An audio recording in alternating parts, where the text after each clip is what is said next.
എനിക്ക് പറയാൻ മൂന്നാഴ്ചയായി സാധിച്ചിട്ടില്ല. ഈ മൂന്നാഴ്ചകൾ തീർച്ചയായിട്ടും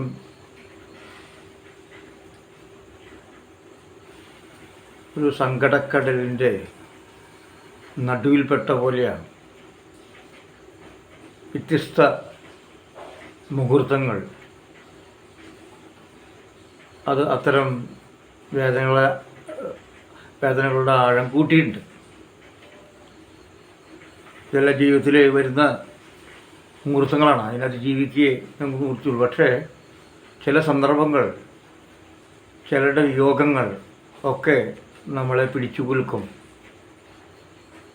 ഒരു പക്ഷേ നമ്മുടെ നെഞ്ചിൽ ഒരു കുരുക്കായി അവിടെ വാങ്ങലൊക്കെ നമുക്ക് അനുഭവപ്പെടും. വിശദീകരിക്കാൻ പറ്റാത്ത വികാരങ്ങളുടെ ഒരു വലിയ തിരമാലകളുടെ അലർച്ചയിൽ പെട്ടുപോകുന്നതാണ്. ഇതുവരെയും നമ്മുടെ അർജുനെ കിട്ടിയിട്ടില്ല. വാസ്തവത്തിൽ ഞാൻ മാത്രമല്ല, കേരളത്തിൽ മുഴുവൻ ആളുകളും, ഭൂരിപക്ഷം ആളുകളും അർജുനെ പ്രതീക്ഷയോടെ കാത്തിരിക്കുകയാണ്. ആ പ്രതീക്ഷ ജീവനുണ്ടോ എന്ന് ഉറപ്പിക്കാൻ പറ്റിയില്ലെങ്കിലും അവൻ്റെ അമ്മ പറഞ്ഞ പോലെ ഷർട്ടെങ്കിലും കിട്ടുമോ എന്നാണ് നമ്മൾ ആലോചിക്കുന്നത്.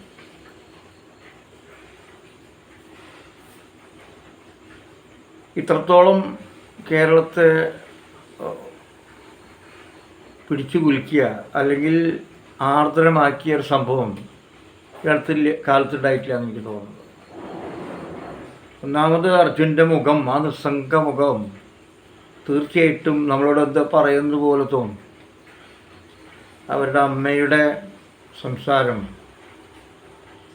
ആ ഉള്ളിൽ നടക്കുന്ന ഞെരുക്കം, അച്ഛൻ്റെ നിർവികാരത, സഹോദരിമാരുടെ ആത്മനൊമ്പരം ഒക്കെ മലയാളികൾ ഏറ്റെടുത്തു കഴിഞ്ഞിരിക്കുന്നു.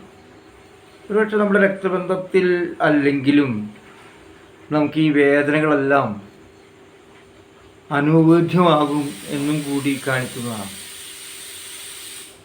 മറ്റൊരു തരത്തിൽ പറഞ്ഞാൽ കേരളീയർ എത്ര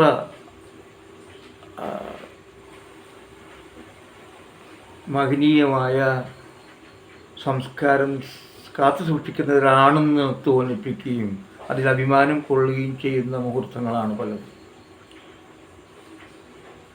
അർജുൻ്റെ നിരോധാനം, അപകടം തുടക്കങ്ങളിൽ വളരെ അലസപൂർണമായിരുന്നു എന്നുള്ളതിന് യാതൊരു വിഷയവുമില്ല. ഞാൻ ഈ സന്ദർഭങ്ങളിൽ റിപ്പോർട്ടർ ചാനലും 24 ചാനലാണ് നോക്കിയിരുന്നത്. തീർച്ചയായിട്ടും പലരും റിപ്പോർട്ടർ ചാനൽ അരുണിനെ കുറ്റം പറയുന്നത് ഈ പൊങ്കാലി, സാധാരണ ഈ മറ്റു ഭാഷയിൽ, മാധ്യമ ഭാഷയിൽ നമ്മുടെ ന്യൂജൻ ഭാഷയിൽ പൊങ്കാലിയിടുകയാണ്. പക്ഷെ എനിക്ക് തോന്നിയത് അമ്മ പറഞ്ഞതാണ്. ഇങ്ങനൊരു ദുരന്തം നടക്കുമ്പം, ദുരന്തം നടന്നു കഴിഞ്ഞാൽ ഒരാൾ, ഒന്നോ രണ്ടോ മൂന്നോ എത്രയോ ആളുകളാണ്, ആ ഓരോ ജീവനും വളരെ വിലപ്പെട്ടതാണ്.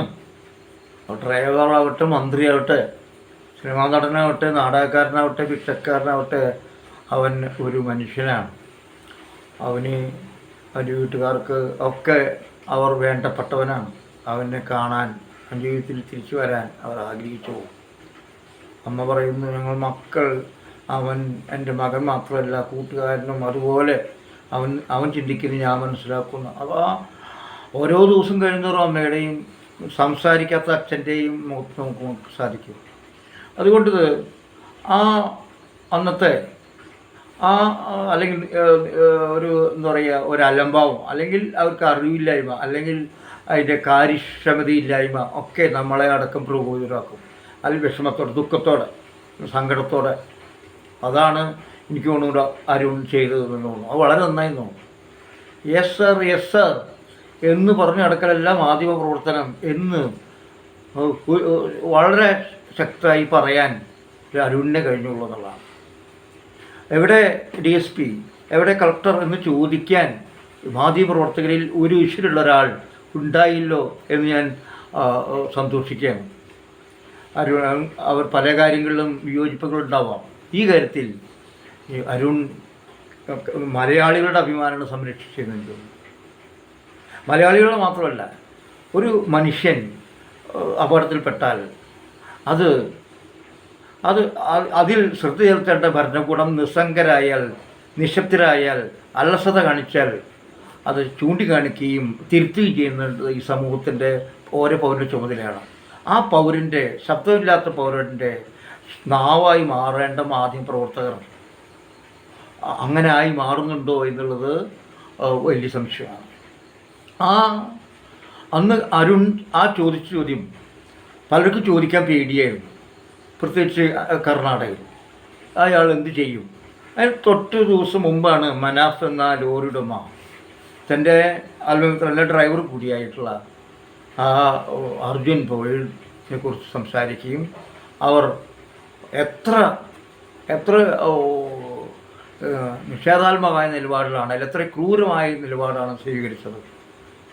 DSP ഒരു കള്ളനെ പോലെ അല്ലെങ്കിൽ ഒരു രാജ്യദ്രോഹിയെ പോലെ തൻ്റെ ഡ്രൈവറായിട്ടുള്ള സുഹൃത്തായിട്ടുള്ള അല്ലെങ്കിൽ കാണാതായിരിക്കുന്നെന്ന് അതിൻ്റെ ആവലാതി കൊണ്ട് നിൽക്കുമ്പോൾ അത് മനസ്സിലാക്കാതെ തള്ളി മാറ്റുന്നൊരു രംഗം നമ്മുടെ മനസ്സിൽ ആർക്കും അത് ചോദ്യം ചെയ്യപ്പെടേണ്ടതാണെന്ന് തോന്നിപ്പോവും. മനാഫും തുടക്കത്തിൽ ആ തരത്തിൽ പ്രതികരിച്ചതും കൂടി ഗുണമുണ്ടായി. പിന്നീട് അരുൺ അത് വേണ്ട രീതിയിൽ ചെയ്തതോടുകൂടിയാണ് മറ്റുള്ള 24 ഉൾപ്പെടെ ചാനലുകൾ ബന്ധപ്പെട്ടതോടുകൂടിയാണ് ഇതൊരു സ്പീഡായത്. നമ്മുടെ ഉടനെ ഇത് കാണുമ്പോൾ നമ്മൾ പലപ്പോഴും തോന്നും കേരളം എത്ര ഗംഭീരമാണ്. ചിലർ ന്യായീകരണ തൊഴിലാളികളെ പോലെ സംസാരിക്കും, ചിലർ ദോഷയ്ക്ക് തെറ്റുകളെ പോലെ സംസാരിക്കും. കേരളം അത് ആര് ഭരിക്കുന്നു നോക്കിയിട്ടായിരിക്കും. LDF ഭരിക്കുന്നത്, അതുകൊണ്ട് കേരളത്തിൽ ചെയ്യുന്നൊക്കെ തെറ്റ്. അല്ലെങ്കിൽ അപ്പുറത്ത് ഭരിക്കുന്നു വേറെ ഞങ്ങൾ ഇഷ്ടപ്പെട്ട പാർട്ടിക്കാർ, അതുകൊണ്ട് എല്ലാം ശരി. ഈ രണ്ടും അപകടമാണ്. ന്യായീകരണ തൊഴിലാളികളും അതുപോലെ തന്നെ ദോഷയ്ക്ക് തീർക്കുകളും രണ്ടും അപകടകാരികളാണ്, ശരിയല്ല. കേരളം എന്ന് പറയുന്നത് LDF UDF മാത്രമല്ല, ഒരുപാട് കാലത്തെ സംസ്കാരത്തിന് ഉയർന്നു വന്ന ബഹുസ്വരതയെ അംഗീകരിക്കുന്ന ഒരു വലിയൊരു മനസ്സ് പല കാലങ്ങൾ കൊണ്ടുണ്ടായതാണത്. അല്ലാണ്ട് LDF UDF മാത്രമല്ല, BJPക്കാരന് ഇവിടെയുള്ള തീവ്രവാദിക്ക് പോലും ആ മനസ്സുണ്ടാവും അവിടെ പോയാൽ. അപ്പോൾ അത് കേരളത്തിൻ്റെ ഗുണകരമായിട്ടുള്ള, എന്നാൽ നമ്മൾ സംരക്ഷിച്ച, നമ്മൾ തുടർന്നു പോകുന്നതിന് പലതും നഷ്ടപ്പെട്ടുകൊണ്ടേയിരിക്കുന്നു. നമുക്ക് പല പോരായ്മകളുണ്ട്, ഇല്ല നമ്മൾ തിരിച്ചറിയുന്നു. അപ്പോൾ നമ്മൾ കടക്കപ്പുറത്തിനെതിരാണ്. അതവസരത്തിൽ നമ്മുടെ സമാധാനത്തിൻ്റെ വൃത്തത്തിൽ നിന്ന് നമ്മൾ കടക്കപ്പുറത്താവരുത് കേരളം. അത് അല്ലെങ്കിൽ നമ്മൾ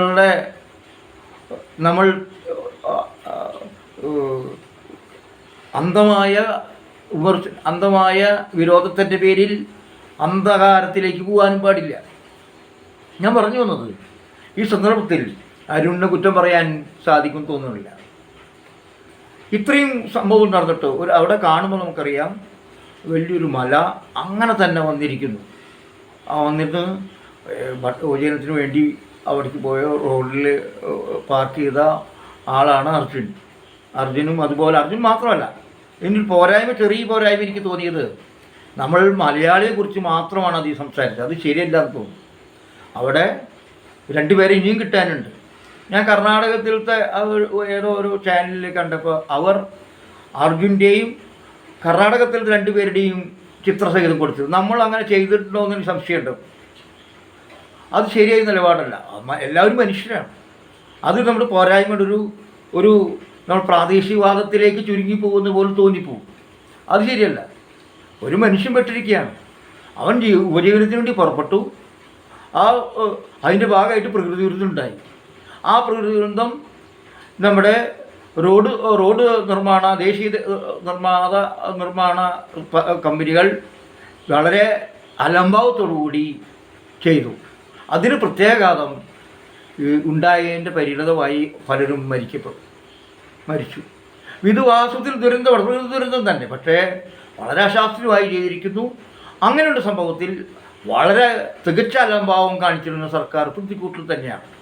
ഇപ്പോൾ KR സുഭാഷ് ചന്ദ്രൻ എന്നോണം സുപ്രീം കോടതി വക്കീൽ കൊടുത്തിരിക്കുകയാണ്.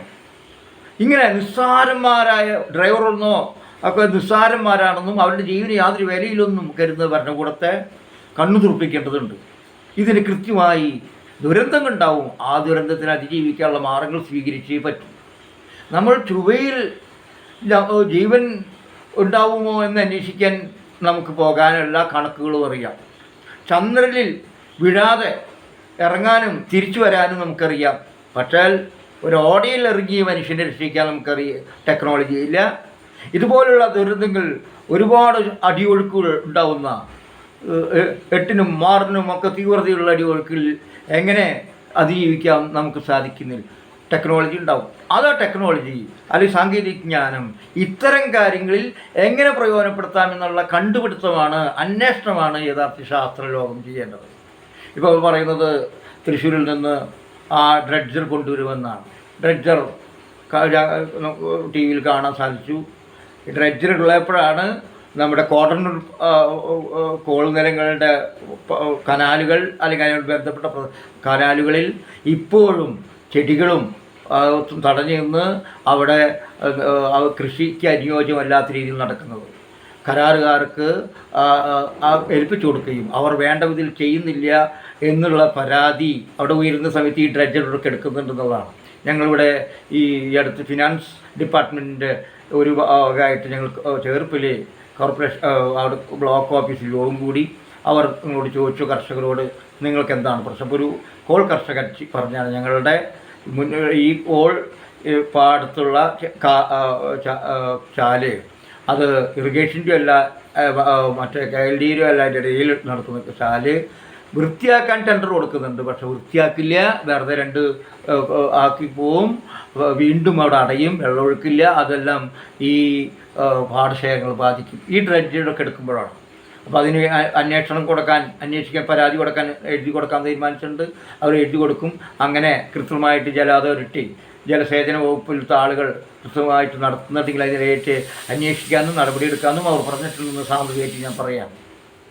അപ്പോൾ ഈ ഡ്രഡ്ജർ കൊണ്ടുവരുമ്പോൾ ഞാൻ മനസ്സിലാക്കുന്നത്, നമ്മളെ വിദഗ്ധനൊന്നുമല്ലെങ്കിലും അടിയൊഴുക്ക് ഭയങ്കര ശക്തമാണ്. അവർ പറഞ്ഞു 2.5-3 ഉള്ളിൽ നമുക്ക് സ്കൂബ ആളുകൾക്കൊക്കെ പോകാൻ സാധിക്കും. മറിച്ച് ബുദ്ധിമുട്ടുണ്ട്. അറിയുന്നവർക്ക് ഒരു 5 വരെ പോകാൻ സാധിക്കും. ഇത് 6ഉം 8ഉം ഉണ്ട്. അതുകൊണ്ട് ഇപ്പോൾ താൽക്കാലിക നിർത്തിയെന്നാണ്. താൽക്കാലികം വെച്ചാൽ അവർക്ക് മടുത്തിരിക്കണു, ഇത് മതി, ആളുകളെ ഇത് ശ്രദ്ധ പിടിച്ച് പതുക്കെ ഡ്രോപ്പ് ചെയ്യാനായിരിക്കും സ്ഥിതി. ഞങ്ങൾ ആവശ്യം വരും എന്നാണ്. പക്ഷേ കോടതിയിലുള്ളതുകൊണ്ട് പെട്ടെന്ന് ഡ്രോപ്പ് ചെയ്യാൻ പറ്റുമെന്ന് എനിക്ക് തോന്നുന്നില്ല. മാത്രമല്ല കേരള സർക്കാരിൻ്റെ സമ്മർദ്ദവും മാധ്യമങ്ങളുടെ സമ്മർദ്ദവും കൂടിയുണ്ട്. അങ്ങനെ പെട്ടെന്ന് ഇപ്പോൾ സർക്കാരിൻ്റെ ഒരു വലിയൊരു കാര്യമായി നേവിയുടെ ഒരു കാര്യമായി മാറിയിട്ടുണ്ട്. ഞാൻ പറഞ്ഞു വന്നത്, ഈ ഡ്രഡ്ജർ പോലെയുള്ള സാധനം വരുമ്പോൾ അവിടെ ഈ അടിയൊഴുക്കിനെ നിയന്ത്രിക്കാൻ അതിജീവിക്കാൻ കഴിയുമോ എന്നുള്ള വലിയൊരു പ്രശ്നമുണ്ട്. അപ്പോൾ ആ ബാലചന്ദ്രനോ അന്ന് ഇന്ദ്രപാൽ എന്ന് പറഞ്ഞ അദ്ദേഹം പറഞ്ഞത് ശരിയുണ്ട്.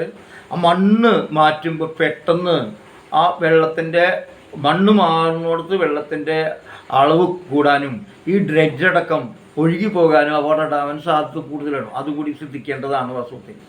അപ്പോൾ പുതിയ ടെക്നോളജി ഈ ഒഴുക്കിനെതിരായി പ്രവർത്തിക്കാൻ കഴിവുള്ള മിഷനറികൾ ഇല്ലെങ്കിൽ ഉണ്ടാക്കേണ്ടതാണ്. ഇനിയെങ്കിലും പാലത്തിന് അടിയിൽ കൂടെ വരാൻ പറ്റുന്ന രീതിയിൽ ചെറുവക കാര്യങ്ങൾ കൂടി നമ്മൾ ഈ ബഹിരാകാശത്തേക്ക് പോണേൻ്റെ നിസ്സാര പൈസ കൊണ്ട് നമുക്ക് ഉണ്ടാക്കുന്നത്. ഇപ്പോൾ ഡ്രഡ്ജർ തൃശ്ശൂർ മണ്ണുത്തി കാർഷിക സർവകലാശാല ഡെവലപ്പ് ചെയ്തെടുത്തിട്ടുള്ളതാണ്.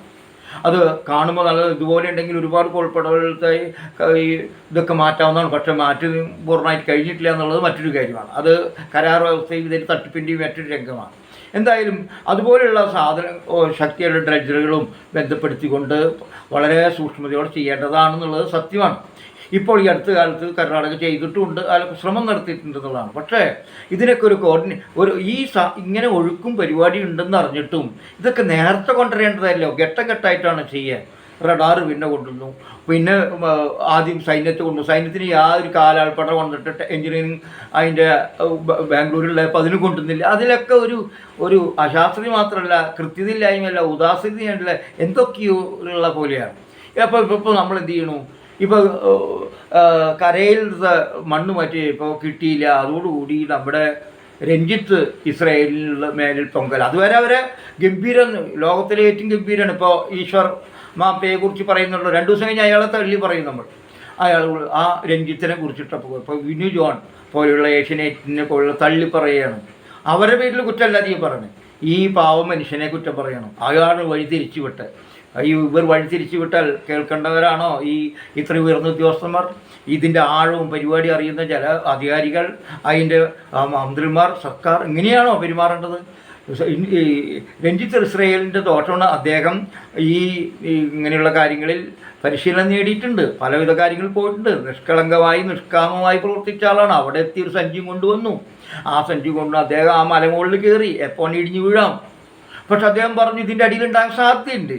അത് സാധ്യത ഉറപ്പ് പറഞ്ഞു. കടലിൽ നേവിക്കാർ ഒന്നും ഇല്ല എന്ന് പറഞ്ഞു. അപ്പോൾ അങ്ങോട്ട് പോകാൻ സാധ്യത. പക്ഷേ കൂട്ടം ടൺ കണക്കിന് ആയിരക്കണക്കിന് തൂക്കം വരുന്ന പാറക്കെട്ടുകളാണ്. പാറ തന്നെ ഒറ്റപ്പാറകൾ വീഴുമ്പോൾ ഉണ്ടാവുന്ന വ്യതിയാനങ്ങൾ തിരിച്ചറിയാൻ മാത്രം കഴിവുള്ളവനല്ല രഞ്ജിത്ത്. ശരി, പക്ഷേ അദ്ദേഹത്തിൻ്റെ ഒറ്റ ആഗ്രഹം എന്തായിരുന്നു? നമ്മുടെ അർജുനെ രക്ഷിക്കണം, എങ്ങനെയും ജീവനുണ്ടെങ്കിൽ അതിന് രക്ഷപ്പെടുത്തുന്ന ഒറ്റ ആഗ്രഹം കൊണ്ട് അദ്ദേഹം പറഞ്ഞു പോകണു. ഇതിവിടെ കുഴിക്കണം, അവിടെ കുഴിക്കണം. ഇത് തന്നെയല്ലേ ഇപ്പോൾ നേവിക്കാരും ചെയ്തത്. അവർ അവിടെ കുഴിക്കലും ഇവിടെ ഇപ്പോൾ ഇന്ന് കിട്ടും 80% ട്രക്ക് ഇന്ന് കിട്ടും എന്ന് പറഞ്ഞാൽ എത്ര ദിവസം നടന്നു? അത് കിട്ടിയോ? ഇല്ല. നമുക്ക് ഒരു കമ്പിയുടെ കഷ്ണമായിരിക്കും കിട്ടിയിട്ടുണ്ടാവുക. ഇപ്പോൾ അത് നദിയുടെ മധ്യത്തിലാണ് കിടക്കുന്നത്. അവിടെ ഉണ്ടോയെന്നറിയോ? ട്രക്ക് ഉണ്ടോയെന്ന് ഉറപ്പൊന്നുമില്ല. അപ്പോൾ ഇവർക്കും ഇത്രയധികം ഗവേഷണം കഴിവുള്ള ശാസ്ത്രീയ ഇതൊക്കെയുള്ള ടെക്നോളജിയൊക്കെ കയ്യിലുണ്ടായിട്ട് പറ്റിയില്ലല്ലോ. ഇപ്പോൾ നമ്മുടെ ഈശ്വർ മാമ്പെ വന്നു, അയാൾ പറഞ്ഞതാണ് കുഴപ്പം, ഇതിനേക്കാൾ ശക്തമായിട്ടുള്ളത് മറ്റു സാധിച്ചില്ലല്ലോ. അപ്പോൾ അത് പക്ഷേ ഇവരൊക്കെ ചെയ്യുന്ന ശ്രമങ്ങളുണ്ടെന്ന് നമ്മൾ അനുവദിക്കണ്ടേ? അത് ഇവരാണ് ഇങ്ങനെ നമ്മൾ പറയരുത്. ഒരു കാര്യമില്ലാണ്ടാകുമ്പോൾ ഇപ്പോൾ നദിയിൽ കിട്ടാണ്ടായപ്പോൾ എല്ലാവരും വായടഞ്ഞിട്ടുണ്ട്. ഇപ്പോൾ വീണ്ടില്ല അധികം രഞ്ജിത്ത് ഇസ്രായേലിനെ കുറ്റം പറയാം. അയാളൊരു പാവം മനുഷ്യൻ, ഇത് ആത്മാർത്ഥമായിട്ട്. നമ്മുടെ നാട്ടിലൊക്കെ ഇങ്ങനത്തെ ആളുകളെ കാണാം നിഷ്കളങ്കായിട്ട്. ഇപ്പം എനിക്കറിയാവുന്ന രാമേന്ദ്രനെ കുറിച്ച് എനിക്കറിയാം. പശുവിനെ അല്ലെങ്കിൽ ഒരു കാളക്കൂറ്റ ഓടിപ്പോയാൽ അതിനെ പിടിക്കാൻ ആർക്കും സാധിക്കില്ല. അതിന് പ്രത്യേകിച്ച് വൈദഗ്ധ്യം വേണം. അവർ ചെയ്യുക. അതിന് ചിലപ്പോൾ അപകടം ഉണ്ടാവും. ആ അപകടത്തെ ഞാൻ ഇന്നാളത്തും തന്നെ ഒരു കുളത്തിൽ നീന്തണം കണ്ടപ്പോൾ അവന് ഹാർട്ടിന് പ്രശ്നമുണ്ട്, ഇനി ഒരിക്കലും നീ അങ്ങനെ ചെയ്യരുത് ഞാൻ പറഞ്ഞു. അപകടം ഉണ്ടാവും. ഇതുപോലെ എൻ്റെ കാച്ചേരിയിൽ ഒരു ലിജോ എന്ന് പറഞ്ഞൊരു പയ്യനുണ്ട്, പാമ്പിനെ പിടിക്കുന്നു. ഇതുപോലെ തന്നെ ആന. ഞാൻ പറയൂല, അവനെ ശ്രദ്ധിക്കണം, മരിച്ചു കഴിഞ്ഞാൽ റീത്ത ഉണ്ടാവുള്ളൂ, അതുകൊണ്ട് സൂക്ഷിക്കാം വീട്ടുകാരും പറയും. പക്ഷെ അവർക്ക് അതിൽ ഭയങ്കര താല്പര്യമാണ്. ആ പേഷനാണ്, കാശ് കിട്ടിയിട്ടൊന്നല്ല പോകുന്നത്. അങ്ങനെ കുറേ മനുഷ്യരുണ്ടപ്പോൾ നമ്മളൊക്കെ വീട്ടിലിരുന്ന് സുഖമായിരിക്കും. ഇവരൊക്കെ ഈ പ്രളയം വന്നപ്പോൾ എത്ര പേര് വീട്ടിൽ നിന്ന് പുറത്ത് കിടന്നു? നമ്മുടെ കോവിഡ് വന്നപ്പോൾ എത്ര പേര് വീട്ടിൽ നിന്ന് പുറത്ത് കിടന്നു ഈ ശവസംസ്കാരം നടത്താൻ? DIF അതുപോലത്തുള്ള DIF ഉൾപ്പെടെയുള്ള ചെറുപ്പക്കാർ, അതുപോലെയുള്ള എല്ലാ പാർട്ടിയിലും ഉണ്ടാവും, സേവാഭാരതി, അവരൊക്കെ വീട്ടിലിരിക്കാൻ ചെയ്യായിരുന്നു. ഈ വർത്തമാനം പറയുന്ന പോലെയാണോ ഈ ദുരന്തം മൂത്ത് നിൽക്കുന്നത്? എപ്പോഴാണ് അപകടം ഉണ്ടാവും എന്ന്? അപ്പോൾ ഇങ്ങനെ ചെയ്യരുത് നമ്മൾ. ചില ദിവസത്തിൽ തന്നെ അവിടെയുള്ള അവിടെ ചായക്കട നടത്തുന്ന ആളുകൾ പറഞ്ഞില്ലേ, ലക്ഷ്മൺ നായിക്കനെ കുറിച്ച് 2 കുട്ടികൾ വരെ എത്ര നന്നായിട്ട് ആളുകൾ പെരുമാറിയിരുന്നു. പക്ഷെ അവരടക്കം പോയി. മടക്കം പോയാൽ അതിൻ്റെ വീഡിയോ കണ്ടത് സമയം ഇങ്ങനെ മാറിക്കൊണ്ടിരിക്കുകയാണ്. എനിക്കറിയില്ല എത്രത്തോളമാണെങ്കിൽ ഞങ്ങൾ പറഞ്ഞു പോയിക്കൊണ്ടിരിക്കും. അവിടെ അന്നൊരു വീഡിയോ കണ്ടത്, ആദ്യമൊന്നും ഒരു അതോറിറ്റിയും പറഞ്ഞില്ല അവിടെ സ്ഫോടനം ഉണ്ടായിരുന്നോ ഒലിച്ചു പോയെന്നൊന്നും നമ്മളോട് പറഞ്ഞില്ല. ഏതോ ആളുകൾ വന്ന് അത് എടുത്തു എന്ന് സീക്രട്ട് അതുപോലെയുള്ള അതിൽ അപാകത ഉണ്ടാവും. ഒരു തെങ്ങിനോളം, അതായത് ചമ്പത്തെങ്ങ് എന്ന് പറയുന്നത് നമ്മുടെ തെങ്ങിൻ്റെ ഉയരം അറിയാമല്ലോ അവർക്കും. അത്രയും മൂത്ത തെങ്ങിൻ്റെ ഉയരത്തിലേക്ക് വെള്ളം കയറിയിട്ട് അത് കുത്തനെ വീണ് ആ 6 വീടുകൾ അമ്പാടെ പോയി. ഒരു വലിയ സ്ഫോടനം നടന്ന പോലെ പാടങ്ങളിൽ കല്ലുകളും കമ്പും വലിയ മരങ്ങളും വന്ന് വീണ് കിടക്കുകയാണ്. കണ്ടാൽ ഈ തെങ്ങിൻ്റെ ഓല കരിഞ്ഞ പോലെയാണ്. അപ്പോൾ ആ നേരത്തെ ഒരു സ്ഫോടനമാവും, ഈ ടാങ്ക് ലോറി പൊട്ടിയതാണെന്ന് ചിലർ പറയുന്നു. എന്തായാലും ചിലർ പറഞ്ഞു ഈ KV ലൈൻ, വൈദ്യുതി ലൈൻ വന്ന് ഇലക്ട്രിക് ഷോക്ക് വലിയൊരു ഏരിയയുള്ള എന്തൊരു ശബ്ദം കേട്ടിട്ടുണ്ട്. അത് മലയിടിഞ്ഞേണ്ടിയാണോ എന്നറിയില്ല. എന്തായാലും ഇങ്ങനെയൊക്കെ സംഭവിച്ചു. ഇതൊന്നും ആരും പറഞ്ഞില്ല. അവിടെ 11ഓളം 7-8 ആളുകൾ മരിക്കുകയും ചെയ്തു. അവർക്കൊന്നും വലിയ നഷ്ടം ഒരാളും ഉണ്ടാകില്ല. ഈ ഇവരുടെ തന്നെ തടി 7 എത്ര കിലോമീറ്റർ അകലെ കൊണ്ട് കണ്ടു. പിന്നെ ഇതൊന്നും എന്തത്ര ലാഭബുദ്ധിയോട് കൂടിയാണ് കാര്യങ്ങൾ ചെയ്യുന്നത്. ഈ മാധ്യമങ്ങളുടെ ശരിക്കും മാധ്യമങ്ങൾ സല്യൂട്ട് ചെയ്യണം ഞാൻ. എന്തായാലും അവർ റേറ്റിങ്ങിന് കിട്ടാൻ വേണ്ടിയിട്ടുള്ള ഗുസ്തിയൊക്കെ ഉണ്ടോ. പക്ഷേ ഈ കാര്യത്തിൽ എല്ലാ മാധ്യമങ്ങളും വളരെ സജീവമായി ഉണർന്നു പ്രവർത്തിച്ചതിൻ്റെ ഫലം കൂടിയാണ്. അതുകൊണ്ട് തള്ളിപ്പറയരുത് എന്നാണ് ഞാൻ പറയുന്നത്. നമുക്ക് അതേ അവസരത്തിൽ തന്നെ നമ്മുടെ മലയാളി അർജുൻ്റെ പോലെ തന്നെ ബാക്കി 2 പേർക്കും വേണ്ടി വാദിക്കേണ്ടതാണ്. തീർച്ചയായിട്ടും ഭരണകൂടത്തിന് ഒഴിഞ്ഞു മാറാൻ സാധിക്കില്ല. പ്രകൃതി ദുരന്തം ഉണ്ടാവും. നമ്മുടെ നാട്ടിലും ദേശീയപാത നടക്കുന്നുണ്ട്. ഇതിപ്പോൾ എന്താ എവിടെയാണ്, കോഴിക്കോട് ഭാഗത്താണ് എന്നൊരു പേര് ഞാൻ പറഞ്ഞു. ആ ദേശീയപാത അവർ കുത്തന് മുറുക്കി അവിടെ കോൺക്രീറ്റ് ചെയ്തു. പക്ഷേ തൊട്ടപ്പുറത്തെ വീടുകളെല്ലാം ക്രാക്ക് വീണിരിക്കുകയാണ്. ഈ അവിടുത്തെ മണ്ണെടുത്തു കഴിഞ്ഞാൽ അതടക്കം പോരും. അപ്പോൾ നമ്മൾക്ക് വികസനം വേണം, പക്ഷേ അതിൻ്റെ അപകടം കൂടി നമ്മൾ മനസ്സിലാക്കേണ്ടതുണ്ട്. അങ്ങനെ നമ്മുടെ പരിസ്ഥിതിക്ക് അനുയോജ്യമല്ലാത്ത വികസന പ്രവർത്തനങ്ങൾ നാം എത്രത്തോളം ചെയ്യാൻ പാടുണ്ടെന്നുള്ള ആലോചനയ്ക്ക് ഇത് വിധേയമാക്കാണ്. നമ്മളുടെ ഈ ഇതെല്ലാം കരാറുകാരായിട്ടുള്ള ഒത്തുകളികളാണ്. ആ ഒത്തുകളി കൊണ്ട് കമ്മീഷൻ മേടിക്കുന്ന പലരും. ഇപ്പോൾ വിഴിഞ്ഞം പദ്ധതി നമ്മൾ ഗംഭീരം എന്ന് പറയുന്നു. ആ വിഴിഞ്ഞം പദ്ധതി കൊണ്ട് നാളേക്ക് ഉണ്ടാകാൻ പോകുന്ന പ്രശ്നങ്ങൾ എന്താണ്? ഇപ്പോൾ TG മോഹൻദാസിനെ പോലുള്ള ഈ BJP അനുകൂലി പറഞ്ഞ് യാതൊരു കാര്യമില്ല എന്നാണ്. അദാനി ഈ ഇതുകൊണ്ട്, ഈ പുളിമുട്ട് കൊണ്ട് മറ്റുള്ള ദുരന്തങ്ങൾ ക്ഷണിച്ചു വരുത്തുമോ? കാര്യം ലോകത്തിൻ്റെ വിവിധ ഭാഗങ്ങളിലുള്ള കപ്പലുകൾ നമ്മളോട് വരും. അത് ആ തരത്തിൽ നമ്മുടെ സമ്പാദ്യം കൂടും. അതേ അവസരത്തിൽ ഇവിടെ മറ്റൊരു സമാന്തര ഗൂഢസംഘം കൂടി ഉണ്ടാവും. ഇപ്പം ഗുജറാത്ത് തീരത്താണ് ഏറ്റവും അധികം ലഹരി മാഫിയ കേന്ദ്രീകരിച്ചിരുന്ന് പലപ്പോഴും ലഹരി ഒരു കണ്ടെയ്നർ നിറയെ കിട്ടിയിട്ടുള്ളതെല്ലാം നമ്മൾ ചരിത്രത്താണ്. ഒരു അതോ ലോകരൂപപ്പെടുകയും ചെയ്യും. ഇത് ഈ ഭൗതികമായിട്ടുള്ള അല്ലെങ്കിൽ ഭൂമിശാസ്ത്രമായിട്ടുള്ള പ്രശ്നങ്ങൾ പ്രതിസന്ധി മാത്രമല്ല, സാമൂഹികമായിട്ടുള്ള സാംസ്കാരികമായിട്ടുള്ള ഒക്കെ സമാധാനമായിട്ടുള്ള കാര്യങ്ങൾക്കും കൂടി ഈ അണ്ടർ വേൾഡ് ഇവിടെ നിറഞ്ഞു കയറും. നമ്മുടെ കോസ്റ്റൽ ഏരിയ എല്ലാം ഭീഷണിയിലാവുകയും ചെയ്യും. അത് മറ്റൊരു കാര്യം. എന്തായാലും തുറമുഖം വരുമ്പോൾ നമുക്ക് കുറേ ജോലികളും പരിപാടികളും ഉണ്ടാവും. അദാനിയുടെ കരാറ് കേട്ടാൽ 20 കൊല്ലക്കാലം ഒരു വസ്തുവും കിട്ടില്ല. പിന്നെ അത് കഴിഞ്ഞിട്ടാണ് കിട്ടുക. ഈ അദാനി വളരെ രസകരമായിട്ട് കാര്യം, അദാനി സ്കൂട്ടറിന് പോയ ഒരാൾ ഇപ്പോൾ ലോകത്തെ തന്നെ 2-ോ 4-ാമത്തെ ഓഡീഷനായി മാറി. പക്ഷേ ഇന്ത്യയുടെ അവസ്ഥ എന്താണ്? ഇന്ത്യയുടെ പട്ടിണി പാവങ്ങൾ വലുതായോ? അവർക്ക് നിലനിൽപ്പ് കൂടിയോ? ഇല്ലയെന്ന് മാത്രമല്ല, അവർ ദാരിദ്ര്യത്തിൽ നിന്ന് ദാരിദ്ര്യത്തിലേക്ക് മുക്കൂത്തിരിക്കുകയാണ്. എന്നാൽ കോർപ്പറേറ്റ് കമ്പനികൾ ശക്തി പ്രാപിച്ചിരിക്കുന്നു. അപ്പോൾ ഇത് ഗുണകരമായ മാറ്റമാണോ? എന്നിട്ട് നമ്മൾ അദാനിയെ മുമ്പിൽ കുമ്പിടുന്നു. അദാനിയെ ദൈവമായി കരുതുന്നു. ഏത് ഇന്ത്യയിലെ പട്ടിണി പാവങ്ങൾ ദരിദ്രവാസികളാവുകയും ഇവിടുന്ന് ചൂഷണം ചെയ്ത് അവർ വലുതാവുകയും സ്കൂട്ടറിൽ നിന്ന് കാറാവുകയും കാറിൽ നിന്ന് പ്ലെയിനാവുകയും ഒക്കെ ചെയ്തിട്ട് ഇന്ത്യ അവരുടെ മുന്നിൽ കാൽക്കൽ വീഴുന്നു. എന്താ അർത്ഥം? നമ്മുടെ രാഷ്ട്രീയക്കാർ ഇവരുടെ സംഭാവന വാങ്ങിക്കുന്നു, അവർക്ക് അനർഹമായ കാര്യങ്ങൾ കൊടുക്കുന്നു, അങ്ങനെ ഒരു ഭീമന്മാരാകുന്നു. ലാഭമുള്ള കാര്യങ്ങളെല്ലാം അവർ ചെയ്യുന്നു, നഷ്ടമെല്ലാം ഉള്ളതെല്ലാം സർക്കാർ നിലവിൽ ചെയ്യുന്നു. എന്നിട്ടെല്ലാം ലാഭം അവർ കൊടുക്കുന്നു, അതിൻ്റെ വിഹിതം അവർ വാങ്ങിക്കുന്നു. സ്വകാര്യമായിട്ടും വ്യക്തിപരമായിട്ടും പാർട്ടിപരമായിട്ടും വാങ്ങിക്കുന്നു. അവർ എന്നിട്ട് കേരളവും എല്ലാം വിലയ്ക്ക് വാങ്ങുന്നു, എയർപോർട്ട് വാങ്ങിക്കുന്നു. എന്നിട്ട് അതിൻ്റെ പരിണിതഫലം അവരെ ചോദ്യം ചെയ്യാൻ പറ്റാത്ത രീതിയിൽ അവർ അദൃശ്യ ശക്തിയായി വളരുന്നു. അതിൻ്റെ പിന്നിലിനിയായി ഇവർ കൊള്ളൊത്തുകാരുണ്ട്. അതും കൂടി നമ്മൾ കാണേണ്ടതാണെന്ന് സാന്ദ്രീകരിച്ച് പറയും. എന്തായാലും ഇങ്ങനെയുള്ള ദുരന്തങ്ങൾ നമ്മൾക്കൊരു പാഠമാകേണ്ടതാണ്. അർജുൻ മാത്രമല്ല, അതിൽപ്പെട്ട എല്ലാവരെയും രക്ഷപ്പെടുത്താമെന്ന് ഞാൻ പറയുന്നില്ല. അവരുടെ ജീവനും നഷ്ടപരിഹാരം നൽകാനും ഒക്കെ മലയാളി മുന്നിട്ട് നിൽക്കണം. മലയാളി എനിക്ക് വളരെ സന്തോഷം തോന്നി. ഒരു ഡ്രൈവറായിട്ട് ഇൻ്റർവ്യൂ നടത്തുമ്പോൾ പറയുക, കേരളത്തിലാണ് ഇങ്ങനെയുള്ള സുരക്ഷയുള്ളൂ, അത് കഴിഞ്ഞാൽ പിടിച്ചുപറിയും ഒക്കെ നടക്കണം. കേരളം സുന്ദരം തന്നെ തീർച്ചയായിട്ടും ആണെന്ന് തന്നെയാണ് എൻ്റെ അഭിപ്രായം. എന്ത് തന്നെ ദോഷയ്ക്ക് തിരക്കുകൾ പറഞ്ഞോട്ടെ, കേരളം ഇവിടെയൊക്കെ കാര്യം നമ്മുടെ മുത്തുമലയിലൊക്കെ ആളുകൾ പെട്ടുപോയിട്ട് കിട്ടിയിട്ടില്ല. പക്ഷേ അവിടെ ഓരോ കല്ലിൻ്റെ ഇടയിലേക്ക് ഒരു മനുഷ്യൻ ഒരു ചെറിയ കമ്പെങ്കിലും കുത്തി നോക്കാനുള്ള മനസ്സ് കാണിച്ചിരുന്നു. ഇവിടെ അത് കാണിച്ചിരുന്നില്ല, അവരെ കാണിപ്പിക്കാൻ അനുവദിച്ചിരുന്നില്ല എന്നുള്ളത്. എന്തിനാണ് ഇങ്ങനെ ബാരിക്കേഡ് വെച്ച് ആളുകൾ വരാട്ടിരിക്കുന്നത്? ഇതൊന്നും അറിയാതിരിക്കാൻ വേണ്ടിയുള്ള. അപ്പോൾ കേരളത്തിൻ്റെ സംസ്കാരത്തിൽ നമ്മൾ അഭിമാനം കൊള്ളണം. നമുക്ക് ദോഷമുണ്ട്, അതിനെ അതിജീവിക്കും വേണം. നമ്മുടെ കുറേ സാംസ്കാരിക രംഗങ്ങളും നഷ്ടപ്പെട്ടു പോകുന്നുണ്ട്. വേണ്ടോ, നിർമ്മല കോളേജിൽ പ്രശ്നം വർദ്ധിച്ചിരിക്കുകയാണ്. പൂഞ്ഞാറിലാണ് കഴിഞ്ഞ പ്രാവശ്യം അച്ഛന് ഒരു വളരെ ഗൗരവമായിട്ടുള്ള പ്രശ്നമുണ്ടായി. കുട്ടികൾ വണ്ടി ഓടി തടഞ്ഞപ്പോൾ തട്ടിയിട്ട് കൊല്ലാൻ പോകണമെന്ന് തീരുമാനിച്ചു. മണിയടിച്ച് പി സി ജോർജ് വന്നു. അവരുടെ പേര് പറയാൻ പറ്റില്ല എന്ന് പറഞ്ഞു. അവരുടെ പേര് ഇങ്ങനെ ഒട്ടേറെ കാര്യം, അത് മുഖ്യമന്ത്രി ഇടപെടുന്നു, സംസാരിക്കുന്നു, ചെറ്റത്തരം എന്ന് പറഞ്ഞു. അങ്ങനെ ഒട്ടേറെ കാര്യങ്ങൾ. മതം എത്രത്തോളം ശക്തമാവും എന്നുള്ളതിൻ്റെ ഭവിഷ്യത്ത് കൂടി ഉണ്ടാവുകയാണ്. ഇപ്പോൾ ഇതൊരു ക്രിസ്ത്യൻ RCയുടെ കീഴിലുള്ളതാണ്, എയ്ഡഡ് കോളേജാണ്.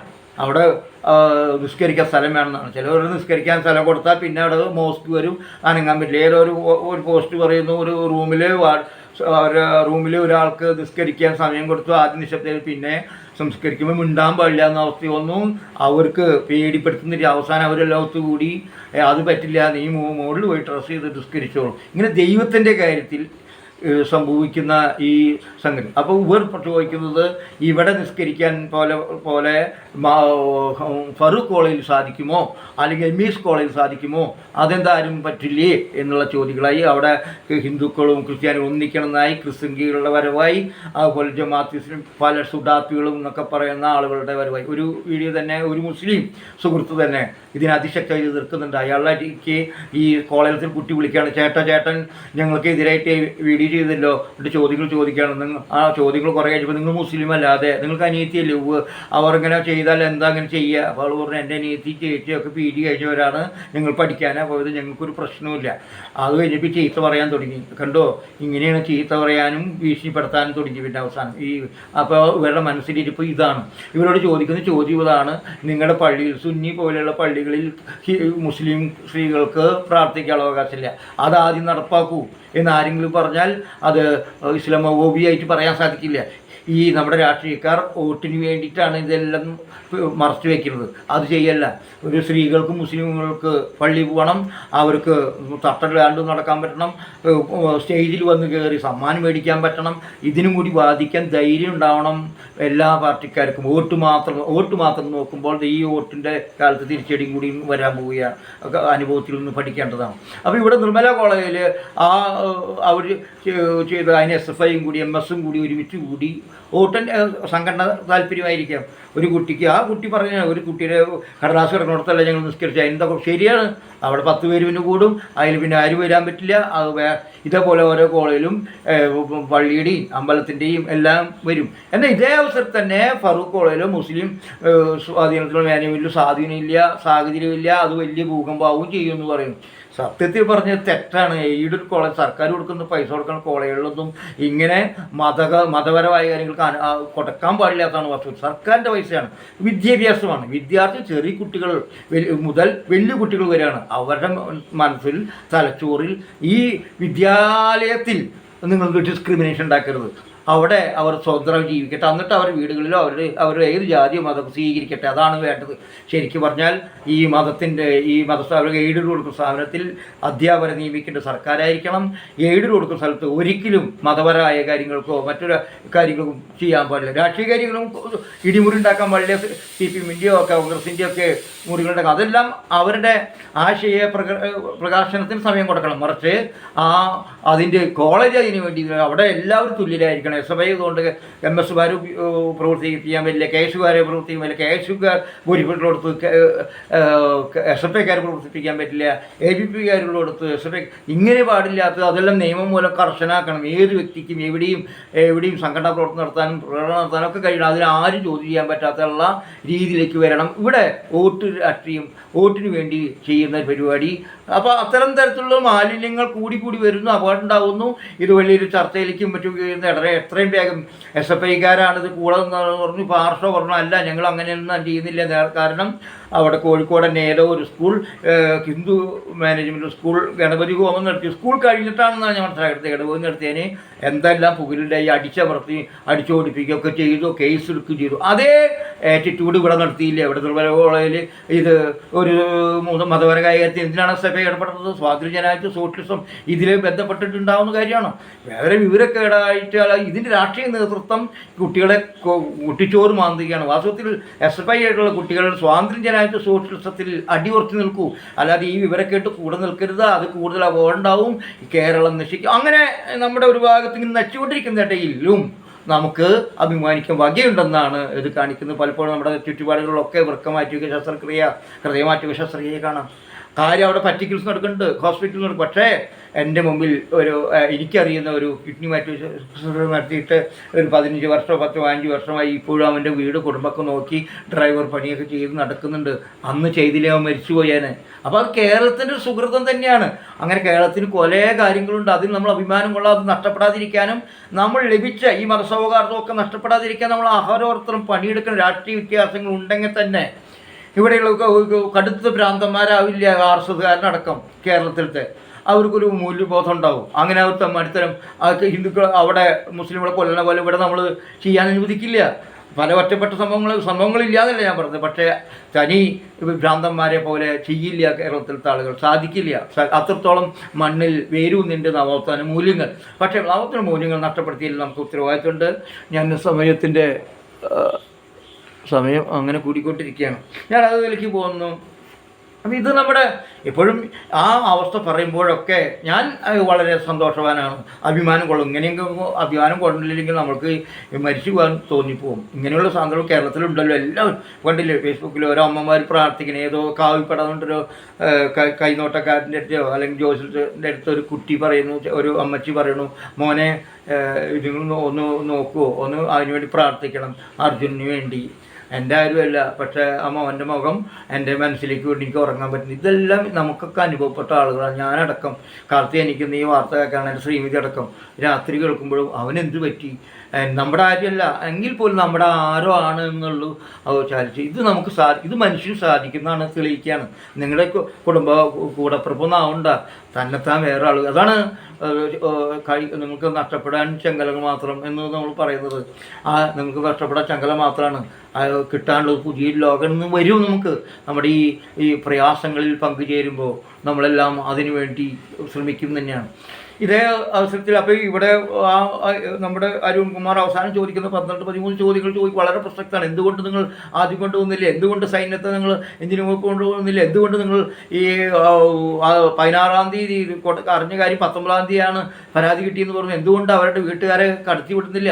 എന്തുകൊണ്ട് നിങ്ങൾ വേണ്ട രീതിയിൽ പ്രയോജനപ്പെടുത്തി? എന്തുകൊണ്ട് മന്ത്രിയെ ഏർപ്പെടുത്തിയില്ല? എന്തുകൊണ്ട് പുതിയ സാങ്കേതിക വിദ്യ ഉപയോഗപ്പെടുത്തില്ല? എന്തുകൊണ്ട് നിങ്ങൾ പെട്ടെന്ന് അവസാനം? ഇത്ര ചോദ്യങ്ങൾ വളരെ പ്രസക്തമാണ് ചോദിക്കാൻ ആളിൻ്റെ. അരുൺകുമാർ റിപ്പോർട്ട് ചാനലിനും 24-നും ഹാഷ്മിക്കൊക്കെ ബിഗ് സല്യൂട്ട് കൊടുക്കാനാണ് എനിക്ക് ആഗ്രഹം തോന്നുന്നത്. അതുപോലെ രഞ്ജിത്ത് ഇസ്രയേലിനോടും ഈശ്വർ മാപ്പയ്ക്കൊക്കെ അഭിവാദ്യം അർപ്പിക്കുകയാണ്, അനുമോദം അർപ്പിക്കുകയാണ്. പേടിക്കരുത്. നിങ്ങൾ ഈ രഞ്ജിത്തിനോട് എനിക്ക് പറയുന്നത്, പേടിക്കരുത്, വിഷമിക്കരുത്. ഇങ്ങനെ കുറേ കണ്ണിയുടെ ആളുകൾ പറഞ്ഞാലും വിഷമിക്കരുത്. പക്ഷേ നിങ്ങളുടെ ശരീരവും ആരോഗ്യം നോക്കണം. നിങ്ങൾ നഷ്ടപ്പെട്ടാൽ നിങ്ങൾക്കാണ് നഷ്ടപ്പെട്ടത്, അതും കൂടി ശ്രദ്ധിക്കണമെന്ന് നമ്മുടെ അഭിപ്രായമാണ് എനിക്ക് പറയാനുള്ളത്. ഈ സന്ദർഭത്തിൽ ഞാൻ ഇപ്പോഴും ജോയിയെ നമ്മൾ ആലോചിക്കും. ആമിഴഞ്ചാൽ അല്ലേ, എഴിഞ്ഞാൽ കനാൽ വാസ്തവത്തിൽ ആരാണ്? വാസ്തവത്തിൽ അത് റെയിൽവേ താൽക്കാലിക ജീവനക്കാരനാണ്. അവരെയാണ് ഇറക്കി അത് പോയി മരിച്ചത്. ശരിക്കും പറഞ്ഞാൽ റെയിൽവേയാണ് ഉത്തരവാദി. അതിന് നഷ്ടപരിഹാരം കൊടുത്തിട്ടില്ല. ഇപ്പോൾ സർക്കാർ 10 ലക്ഷം കൊടുത്തല്ലോ. അത് വളരെ വാസ്തവത്തിൽ ആര്യ എന്നുള്ള വിദ്യാർത്ഥിയുടെ മേയർ പെൺകുട്ടിയാണ്, അധികം പ്രായമൊന്നുമില്ല, അതിന് പരിശീലനമില്ല. എന്നിട്ട് ആ കുട്ടി മുന്നിൽ നിന്ന് അതിനെ കീറി മുറിക്കലാണ് നമ്മൾ ചെയ്യേണ്ടത്. ഈ മാലിന്യം മുഴുവൻ ഒരു കോർപ്പറേഷൻ്റെ മാത്രം ചുമതലയാണോ? അല്ലെന്നാണ് എൻ്റെ അഭിപ്രായം. നമ്മളെല്ലാം വലിച്ചെറിയാണ്. സ്കൂളിൽ പോലും നോക്കൂ, ആ വേസ്റ്റ് തൊട്ടിയിൽ പ്ലാസ്റ്റിക് എല്ലാം കൊണ്ടുവരും. അത് മാറ്റാൻ നമ്മളെല്ലാം ഇപ്പോൾ സ്കൂൾ പാഠപുസ്തകങ്ങളുണ്ട്. എന്നിട്ടെങ്കിലും ആ കുട്ടികളെ കാണിക്കൂ, ഇതിലാണ് ഡെങ്കി കണ്ണിയേണ്ട അസുഖങ്ങൾ വരും. ഇങ്ങനെ അത് ആ വേസ്റ്റ് അതിൽ ഇട്ടുണ്ടെങ്കിൽ വളവും അതിന് പകരം ആ പ്ലാസ്റ്റിക്കിൽ ചുരുട്ടി കെട്ടിയാൽ ആ മലിമസമായ അന്തരീക്ഷമായി രോഗാണുക്കൾ വളർന്ന് നമുക്കാണ് അസുഖം വരുന്നത്. അതിലുള്ള ബോധം നമുക്ക് എന്തില്ലാതിരിക്കുന്നത്. എന്നിട്ട് മാലിന്യത്തിൻ്റെ കാര്യത്തിൽ മറ്റുള്ളവരെ കുറ്റം പറയുകയാണോ ചെയ്യേണ്ടത്? തീർച്ചയായിട്ടും കോർപ്പറേഷൻ ഉത്തരവാദിത്തമുണ്ട്. അതുപോലെ തന്നെ അതിനേക്കാൾ കൂടുതൽ ലെവലുണ്ട്. അതിൻ്റെ ഉള്ളിൽ 10-15 വർഷം മുമ്പ് അനന്ത എന്ന് പറയുന്ന പദ്ധതി പ്രകാരം വൃത്തിയാക്കിയാണ്. ആ വൃത്തിയാക്കിയതിൽ പിന്നീട് ഉണ്ടായില്ല, ഫോളോ അപ്പ് ഉണ്ടായില്ല. ആദ്യമൊന്നും ആരും പറഞ്ഞില്ല. പക്ഷേ കോർപ്പറേഷൻ പറഞ്ഞു 3 പ്രാവശ്യം കൊടുത്തു എന്ന് പറഞ്ഞപ്പോൾ ആരും അന്ന് നമ്മുടെ ചാനലുകാരെ ഈ 2 വർഷക്കാലം എങ്ങനെയും LDF കുത്തിരിപ്പുണ്ടാക്കി തോൽപ്പിക്കണമെന്ന് ആഗ്രഹിക്കുന്ന ചാനൽക്കാരുമുണ്ട്. പിന്നെ തോൽപ്പിക്കാൻ ശ്രമം നടത്തുന്ന തങ്ങളെ പ്രയോഗം കൊണ്ട് പ്രവൃത്തി കൊണ്ട് നടപ്പാക്കുന്ന ഇടതുപക്ഷക്കാരുമുണ്ട്, CPM ഉണ്ട് എന്നുള്ള അഭിപ്രായക്കാരാണ്. അവരുടെ പ്രവൃത്തി കൊണ്ടാണ് ഈ ആളുകൾ വോട്ട് ചെയ്യാണ്ടിരിക്കുന്നത് പലപ്പോഴും. ഞാൻ അതിലേക്ക് കിടക്കുന്നില്ല. എന്തായാലും ഈ മാലിന്യം അവർ നിർമ്മാർജ്ജനം ചെയ്തോ? 3 പ്രാവശ്യം നോട്ടീസ് കൊടുത്തു, റേഷൻ നോട്ടീസ് കൊടുത്തു. എന്താ സർക്കാർ ഇപ്പോഴും മാലിന്യം അവർ ശരിയായിട്ട് നിർമ്മാർജ്ജനം ചെയ്യുന്നുണ്ടോ? ഇല്ല. അതിൻ്റെ വേസ്റ്റ് വാട്ടറൊക്കെ ഇതിലേക്കല്ല ഒഴിക്കുന്നത്. ഇതിനൊന്നും ചോദ്യം ചെയ്യാതിരിക്കുന്നത് ശരിയായിട്ട് നിലപാടില്ല. എന്നാൽ കോർപ്പറേഷൻ ഇതിൻ്റെ പൂർവ്വകാലം ഈ വെള്ളം മഴക്കാലം വരുന്ന മുമ്പെല്ലാം കൃത്യമായിട്ട് ചെയ്യണം, മോണിറ്റർ ചെയ്യണം. ഇത് ചാല് തുണ്ടത്തിടും, അതും കിട വീഴും. അങ്ങനെയല്ല വേണ്ടത്. നമുക്കും ചെയ്തുകൂടെ? നമ്മുടെ നാട്ടുകൂട്ടത്തിൽ എനിക്കൊക്കെ ആഗ്രഹമുണ്ട്. നാട്ടുകൂട്ടിൽ ചാല് വരുന്നുണ്ട്, കനാലുണ്ട്. അവിടെയൊക്കെ എല്ലാവരും കൂടി വെച്ചാൽ അവിടെ നിന്ന് വരുന്ന ഓരോ നാട്ടുകൂട്ടത്തിൽ ഓരോ ചെക്ക് പോയിന്റ് വെച്ചിട്ടുണ്ടെങ്കിൽ വേസ്റ്റ് എടുക്കാം, വേസ്റ്റ് പ്ലാസ്റ്റിക് എടുക്കാം. അതുപോലെ തന്നെ നമ്മൾ കാണുമ്പോൾ ഈ പട്ടീനെയും കോഴീനെയും ഇടരുത്. ഇട്ടാൽ നമുക്ക് എന്തെങ്കിലും രോഗം വരുന്നത്. ആർക്കാ രോഗം വരണേ? ഇപ്പോൾ ഡെങ്കി വന്നിരുന്നു, പനി വരുന്നു, എലിപ്പനി വരുന്നു. ആരാണ് കൂടുതൽ മരിക്കുക? സാധാരണക്കാരാണ് അതിൽ കൂടുതൽ മരിക്കുക. പിന്നെ ഇപ്പോൾ വന്നു മസ്തിഷ്ക ജ്വരം വന്നു. ഇതെല്ലാം നമ്മൾ ഉണ്ടാക്കുന്നതാണ്. അവിടെയൊക്കെ നമ്മുടെ പ്രബുദ്ധതയെ ചോദ്യം ചെയ്യുന്നു എന്ന് തന്നെയാണ് കാര്യം. നമ്മൾ പ്രബുദ്ധരല്ല എന്നുള്ളതാണ്, സ്വാർത്ഥരായിരിക്കുന്നു. വലുതാവും തോറും നമ്മൾ സ്വാർത്ഥരം. ഈ തരത്തിൽ എന്നാൽ ഈ കോർപ്പറേഷന് മാത്രം LDF ആയതുകൊണ്ട് കോൺഗ്രസ്സുകാർ BJP എതിർക്കുന്നു, BJP ഭരിക്കുമ്പോൾ അല്ലെങ്കിൽ കോൺഗ്രസ് ഭരിക്കുമ്പോൾ ഇടതുപക്ഷക്കാർ എതിർക്കും. അങ്ങനെ ആയിട്ട് നമ്മുടെ സമൂഹം നശിക്കും. ഇത് പൊതു പ്രശ്നമാണ്. മാലിന്യം നമ്മൾ തന്നെ ചെയ്യണം. എന്നാൽ നിരന്തരമായ നമ്മുടെ തൊഴിലാളികൾ കൊണ്ട് ശ്രമം. പക്ഷേ ആ തോട്ടിലിറങ്ങാൻ കാണിച്ച ഉദ്യോഗസ്ഥന്മാരുടെ സ്ഥൈര്യവും മനഃശക്തിയും അവിടെ കണ്ടില്ല എന്നുള്ളതും കൂടി കാണിക്കേണ്ടതാണ്. അവിടെയാണ് നമ്മൾ തെറ്റ് ചെയ്യുന്നത്. അത് ശരിയല്ല. നമ്മുടെ പോലെയുള്ള തൊഴിലാളി അവിടെ ഉണ്ടായി, അവിടെ ചെയ്യിപ്പിക്കാൻ സാധിച്ചില്ല. അതാണ് പിന്നീട് അവസാനം എടുത്ത് ഭയങ്കര ശക്തമായി ചെയ്തു എന്ന് ഞാൻ ആ ജോയിയുടെ നമുക്ക് മരണം ഉണ്ടായി. വളരെ ദുർഗന്ധപൂർവ്വമായിട്ടുള്ള അതിൻ്റെ ഉള്ളിൽ ഇറങ്ങാൻ നമുക്ക് സാധിക്കും. അന്നിട്ട് അവരിറങ്ങി ഭയങ്കര സമ്മതിക്കണം എന്ന് വെച്ചാൽ ഒരു കളക്ടർക്ക് മാത്രമല്ല ബഹുമാനം കൊണ്ട് ഇങ്ങനെയുള്ള തൊഴിലാളികൾ കൊടുക്കണം. ആ സമയത്ത് മാത്രമല്ല പിന്നീട് ഇപ്പോൾ റെയിൽവേത്തെ അതിലത്തെ തുരങ്കത്തിലത്തെ ആമഴിഞ്ചാൻ തോട്ടിലത്തെ റെയിൽവേയുടെ അടിയിലുള്ള ഓടയിലത്തെ മാലിന്യം മാറ്റിയോ തമ്പരാറിയാം, അത് അവിടെ കിടക്കും. ഇനിയിപ്പോൾ കോടതി വല്ല വ്യവഹാരമൊക്കെ ഉണ്ടാവണം. ഇതൊക്കെ നാട്ടിലുണ്ട്. ഇപ്പോൾ കുറച്ച് കർശനാക്കി എന്ന് പറയുന്നുണ്ട് ക്യാമറയൊക്കെ ആയിട്ട്. ഇത്യാദി കാര്യങ്ങളായിരിക്കണം നമ്മുടെ നാട്ടിലുണ്ടാവുള്ളൂ. ഓരോ പഞ്ചായത്തിനും ഓരോ പ്രദേശത്തും ഓരോ വാർഡ് തല ജാഗ്രത സമിതികളുണ്ട്. ആ ജാഗ്രത സമിതികൾ ബൂത്ത് തലമുണ്ട്. ബൂത്ത് തല ഇലക്ഷൻ വോട്ട് ചെയ്യുക മാത്രമല്ല ഇങ്ങനെയുള്ള പരിപാടികളിൽ കർമ്മ ആയിട്ട് നമ്മൾ ചെയ്യണം. ഇതിപ്പോൾ ഈ അടുത്ത് എനിക്കൊരു ഒരു മലപ്പുറം ഭാഗത്താണെന്ന് തോന്നുന്നു, മുസ്ലിം MP ആണെന്ന് തോന്നുന്നു, പേര് ഞാൻ മറന്നു. ഒരു കുട്ടി ഇങ്ങനെ പറയുകയാണ്, ഞങ്ങൾക്കൊന്നും മൈതാനില്ല, ഒരു മൈതാനത്ത് കളിക്കാൻ അനുവദിക്കുന്നില്ല. വേറെ കൊച്ചു കുട്ടികളാണ് പറയണത്. അതോ വീഡിയോ കിട്ടി, ആ വീഡിയോ ഉടനടി കൃത്യമായിട്ട് ഉണ്ടാക്കിയാൽ എനിക്കറിയില്ല, അയാൾ ഇടപെടുന്നു, അവർക്ക് അനുവദിച്ചു. കുട്ടികൾക്ക് ഖുഷിയായി. ഇതൊക്കെ നമുക്ക് ചെയ്യാവുന്നതാണെന്ന്. അങ്ങനെ മനുഷ്യർക്കും കൂടി ഗുണകരമായിട്ടുള്ള കാര്യങ്ങൾ ചെയ്യാൻ പറ്റും. എല്ലാവർക്കും ഒരുമിച്ച് എൻ്റെ സ്വന്തം അനുഭവത്തിൽ കൂടിയാണ് ഞാൻ പറയുന്നത്. അപ്പോൾ ഈ ജോയിയുടെ ഈ കാര്യം നമ്മളും കൂടി നമ്മുടെയും കൂടി കുറ്റമാണ്. നമ്മളും കൂടി ജോയിയെ കൊന്നാണ് ശരിക്കും പറഞ്ഞത്. അത് സർക്കാരിൻ്റെ മാത്രം കുറ്റമല്ല, ആര്യയുടെ മാത്രം കുറ്റമല്ല, നമ്മുടെയും കൂടി കുറ്റമാണ് വാസ്തവത്തിൽ. അത് ഏറ്റെടുക്കുക തന്നെ വേണം, അല്ലെങ്കിൽ ഇനിയും ഉണ്ടാവും.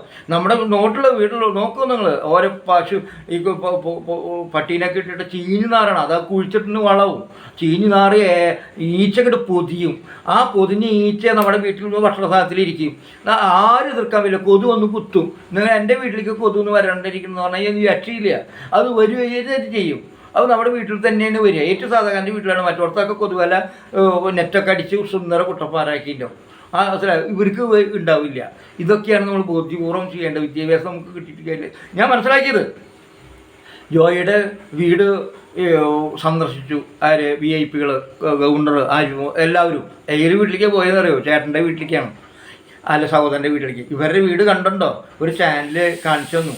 യഥാർത്ഥ വഴിയില്ലാണ്ടായി. അതൊരു കാടിൻ്റെ മുകളിൽ കല്ലൊക്കെ പെറുക്കി വെച്ച് അതിൻ്റെ ഉള്ളിൽ നടന്ന് ശബരിമലയ്ക്ക് പോയതിന് എളുപ്പം. ആ വീട്ടിലേക്ക് പോകണം. അവിടേക്ക് ആരും പോയില്ല. നമ്മുടെ മാന്യന്മാർ നമ്മൾ ശരിക്കും നല്ല വഴിക്കൂടെ പോയി എല്ലാവരുടെ ടെറസുള്ള വീട്ടിൽ പോയി ഞങ്ങൾ ദുഃഖത്തിൽ എന്ത് ദുഃഖത്തിൽ പറഞ്ഞു. ഇതുകൂടെ പോയി അവന് വഴി ഉണ്ടായാനെ, ആ വഴി വന്നായനൊക്കെ ഉണർന്നും കൂട്ടിനും മക്കിയും അവരൊക്കെ പോകുമ്പോൾ ആണ്ട് അമ്മ ഇവൻ്റെ കൂടെയാണ് താമസിക്കുന്നത്. എന്താ കാരണം? ഇവനോട് സ്നേഹം ഉണ്ടാവും, അല്ലെങ്കിൽ പാവമായിരിക്കാം, ചേട്ടൻ്റെ കൂടെയല്ല, സഹോദരൻ്റെ കൂടെയല്ല. അപ്പോൾ ഈ രീതിയിൽ മാറ്റേണ്ടത്. അപ്പോൾ ഇങ്ങനെയുള്ള ആളുകൾ നമ്മുടെ നാട്ടിലുണ്ടെന്നുള്ളതാണ് മനസ്സിലാക്കേണ്ടത്. ലൈറ്റില്ല, വെളിച്ചില്ല, വെള്ളമില്ല, ഒന്നുമില്ല, റോഡും ഇല്ല. അങ്ങനെയുള്ള ആളുകളോട് ചെയ്യുന്നത്. വികസനത്തെക്കുറിച്ച് നമ്മൾ വിഴിഞ്ഞത്തിൻ്റെ 4 വരിപ്പാത 10 വരിപ്പാത റോക്കറ്റ് വിക്ഷേപണം പറയുമ്പോൾ ഇത്തരം ആളുകളുടെ നെഞ്ചിലൂടെയാണ് നമ്മൾ സഞ്ചരിക്കുന്നത്. അവരുടെ സ്വപ്നങ്ങൾ ചവിട്ടി വഹിച്ചിട്ട് പോണേന്നുള്ള കാര്യം നമ്മൾ ആലോചിക്കണം എന്നും കൂടി എനിക്ക് പറയാറുള്ളൂ. ഈ സമയങ്ങളിൽ അമ്മയുടെ നൊമ്പരം നമ്മൾ സാരമില്ല. ഇത് നേരത്തെ പറഞ്ഞു ഞാൻ, അർജുൻ്റെ ഒരു അമ്മ ആ നിശബ്ദതയ്ക്ക് തന്നെ ഭയങ്കര കട്ടയുണ്ട്, ഒരു ഭയങ്കര അച്ഛൻ്റെ മുഖം, ഇതൊക്കെ നമ്മളെ വേദിരിക്കുന്നുണ്ട്. എനിക്കൊരു അനുഭവം ഇവിടുത്തെ ഷിജു എന്നുള്ളൊരു പയ്യൻ, അവന് കിഡ്നി മാറ്റി വെച്ചു. ഞങ്ങളൊക്കെ കോഴിക്കുട്ടിന് വെച്ചാൽ ഞാനും അതിൽ പങ്കുവഹിച്ച ഒരാളാണ്. ഞാൻ എന്നാണല്ലോ 2-3 ഇങ്ങനെ പല കാര്യങ്ങളും നമ്മൾ ഇടപെട്ടതാണ്. പിന്നീട് അത് മാറി വെച്ചു, പിന്നീട് വീണ്ടും വന്നു, കല്യാണം കഴിച്ചു. ഇപ്പോൾ ആ കുട്ടി നേഴ്സാണ്, കൂടെ സഹകരിച്ചു. അപ്പോൾ അവന് അസുഖം വന്നു. ഞാൻ വിചാരിച്ചു വീണ്ടും രക്ഷപ്പെടുന്നു. അവനെ കണ്ടപ്പോൾ അത്ര ആത്മവിശ്വാസം ഉണ്ടായിരുന്നു. വീണ്ടും കൂടി. പിന്നെ രാജു എന്നുള്ള ആൾ വിളിച്ചു, ഞാൻ എടുത്തില്ല. പിറ്റേ ദിവസം കേൾക്കണം അവർ മരിച്ചു എന്നാണ്. മരിച്ചതിനെ കുറിച്ച് എനിക്ക് കരച്ചിലൊന്നും വന്നില്ല. ഞാൻ അത് ആ രീതിയിൽ അതിൻ്റെ മനസ്സിൽ ബുദ്ധിപൂർവ്വം മാത്രമേ ഉള്ളൂ. ചിലവർക്ക് നമുക്ക് ബുദ്ധിപൂർവ്വമല്ല, മനസ്സിൽ തന്നെ വരും. ഞാൻ എന്നെ വിഷമിപ്പിച്ചൊരു കാര്യം, ആ അവസാന നേരത്തെ അന്ത്യചുംബനം ആ പെൺകുട്ടി കൊടുക്കുന്നൊരു രംഗമുണ്ട്.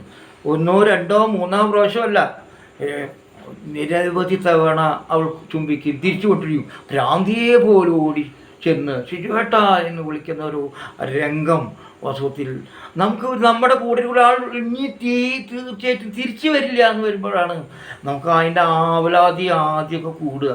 അതുവരെ ഉണ്ടാവില്ല. ഇപ്പോൾ നമ്മുടെ അമ്മ വയസ്സായി എടുക്കുന്നുണ്ടാവും, ഒരു പ്രയോജനമില്ല എന്നുള്ള വിചാരിക്കും. പക്ഷെ ആൾ പോകുമ്പോഴാണ് നമുക്ക് വിചാരിക്കുക. ചിലപ്പോഴൊക്കെ ഞാൻ അമ്മ ഐശ്വര്യ കിടന്നപ്പോൾ ഞാൻ വല്ലാതെ പ്രാന്തനം അവരോട് ഞങ്ങൾ വീഡിയോ കോളുകൾ കൊടുക്കൂ.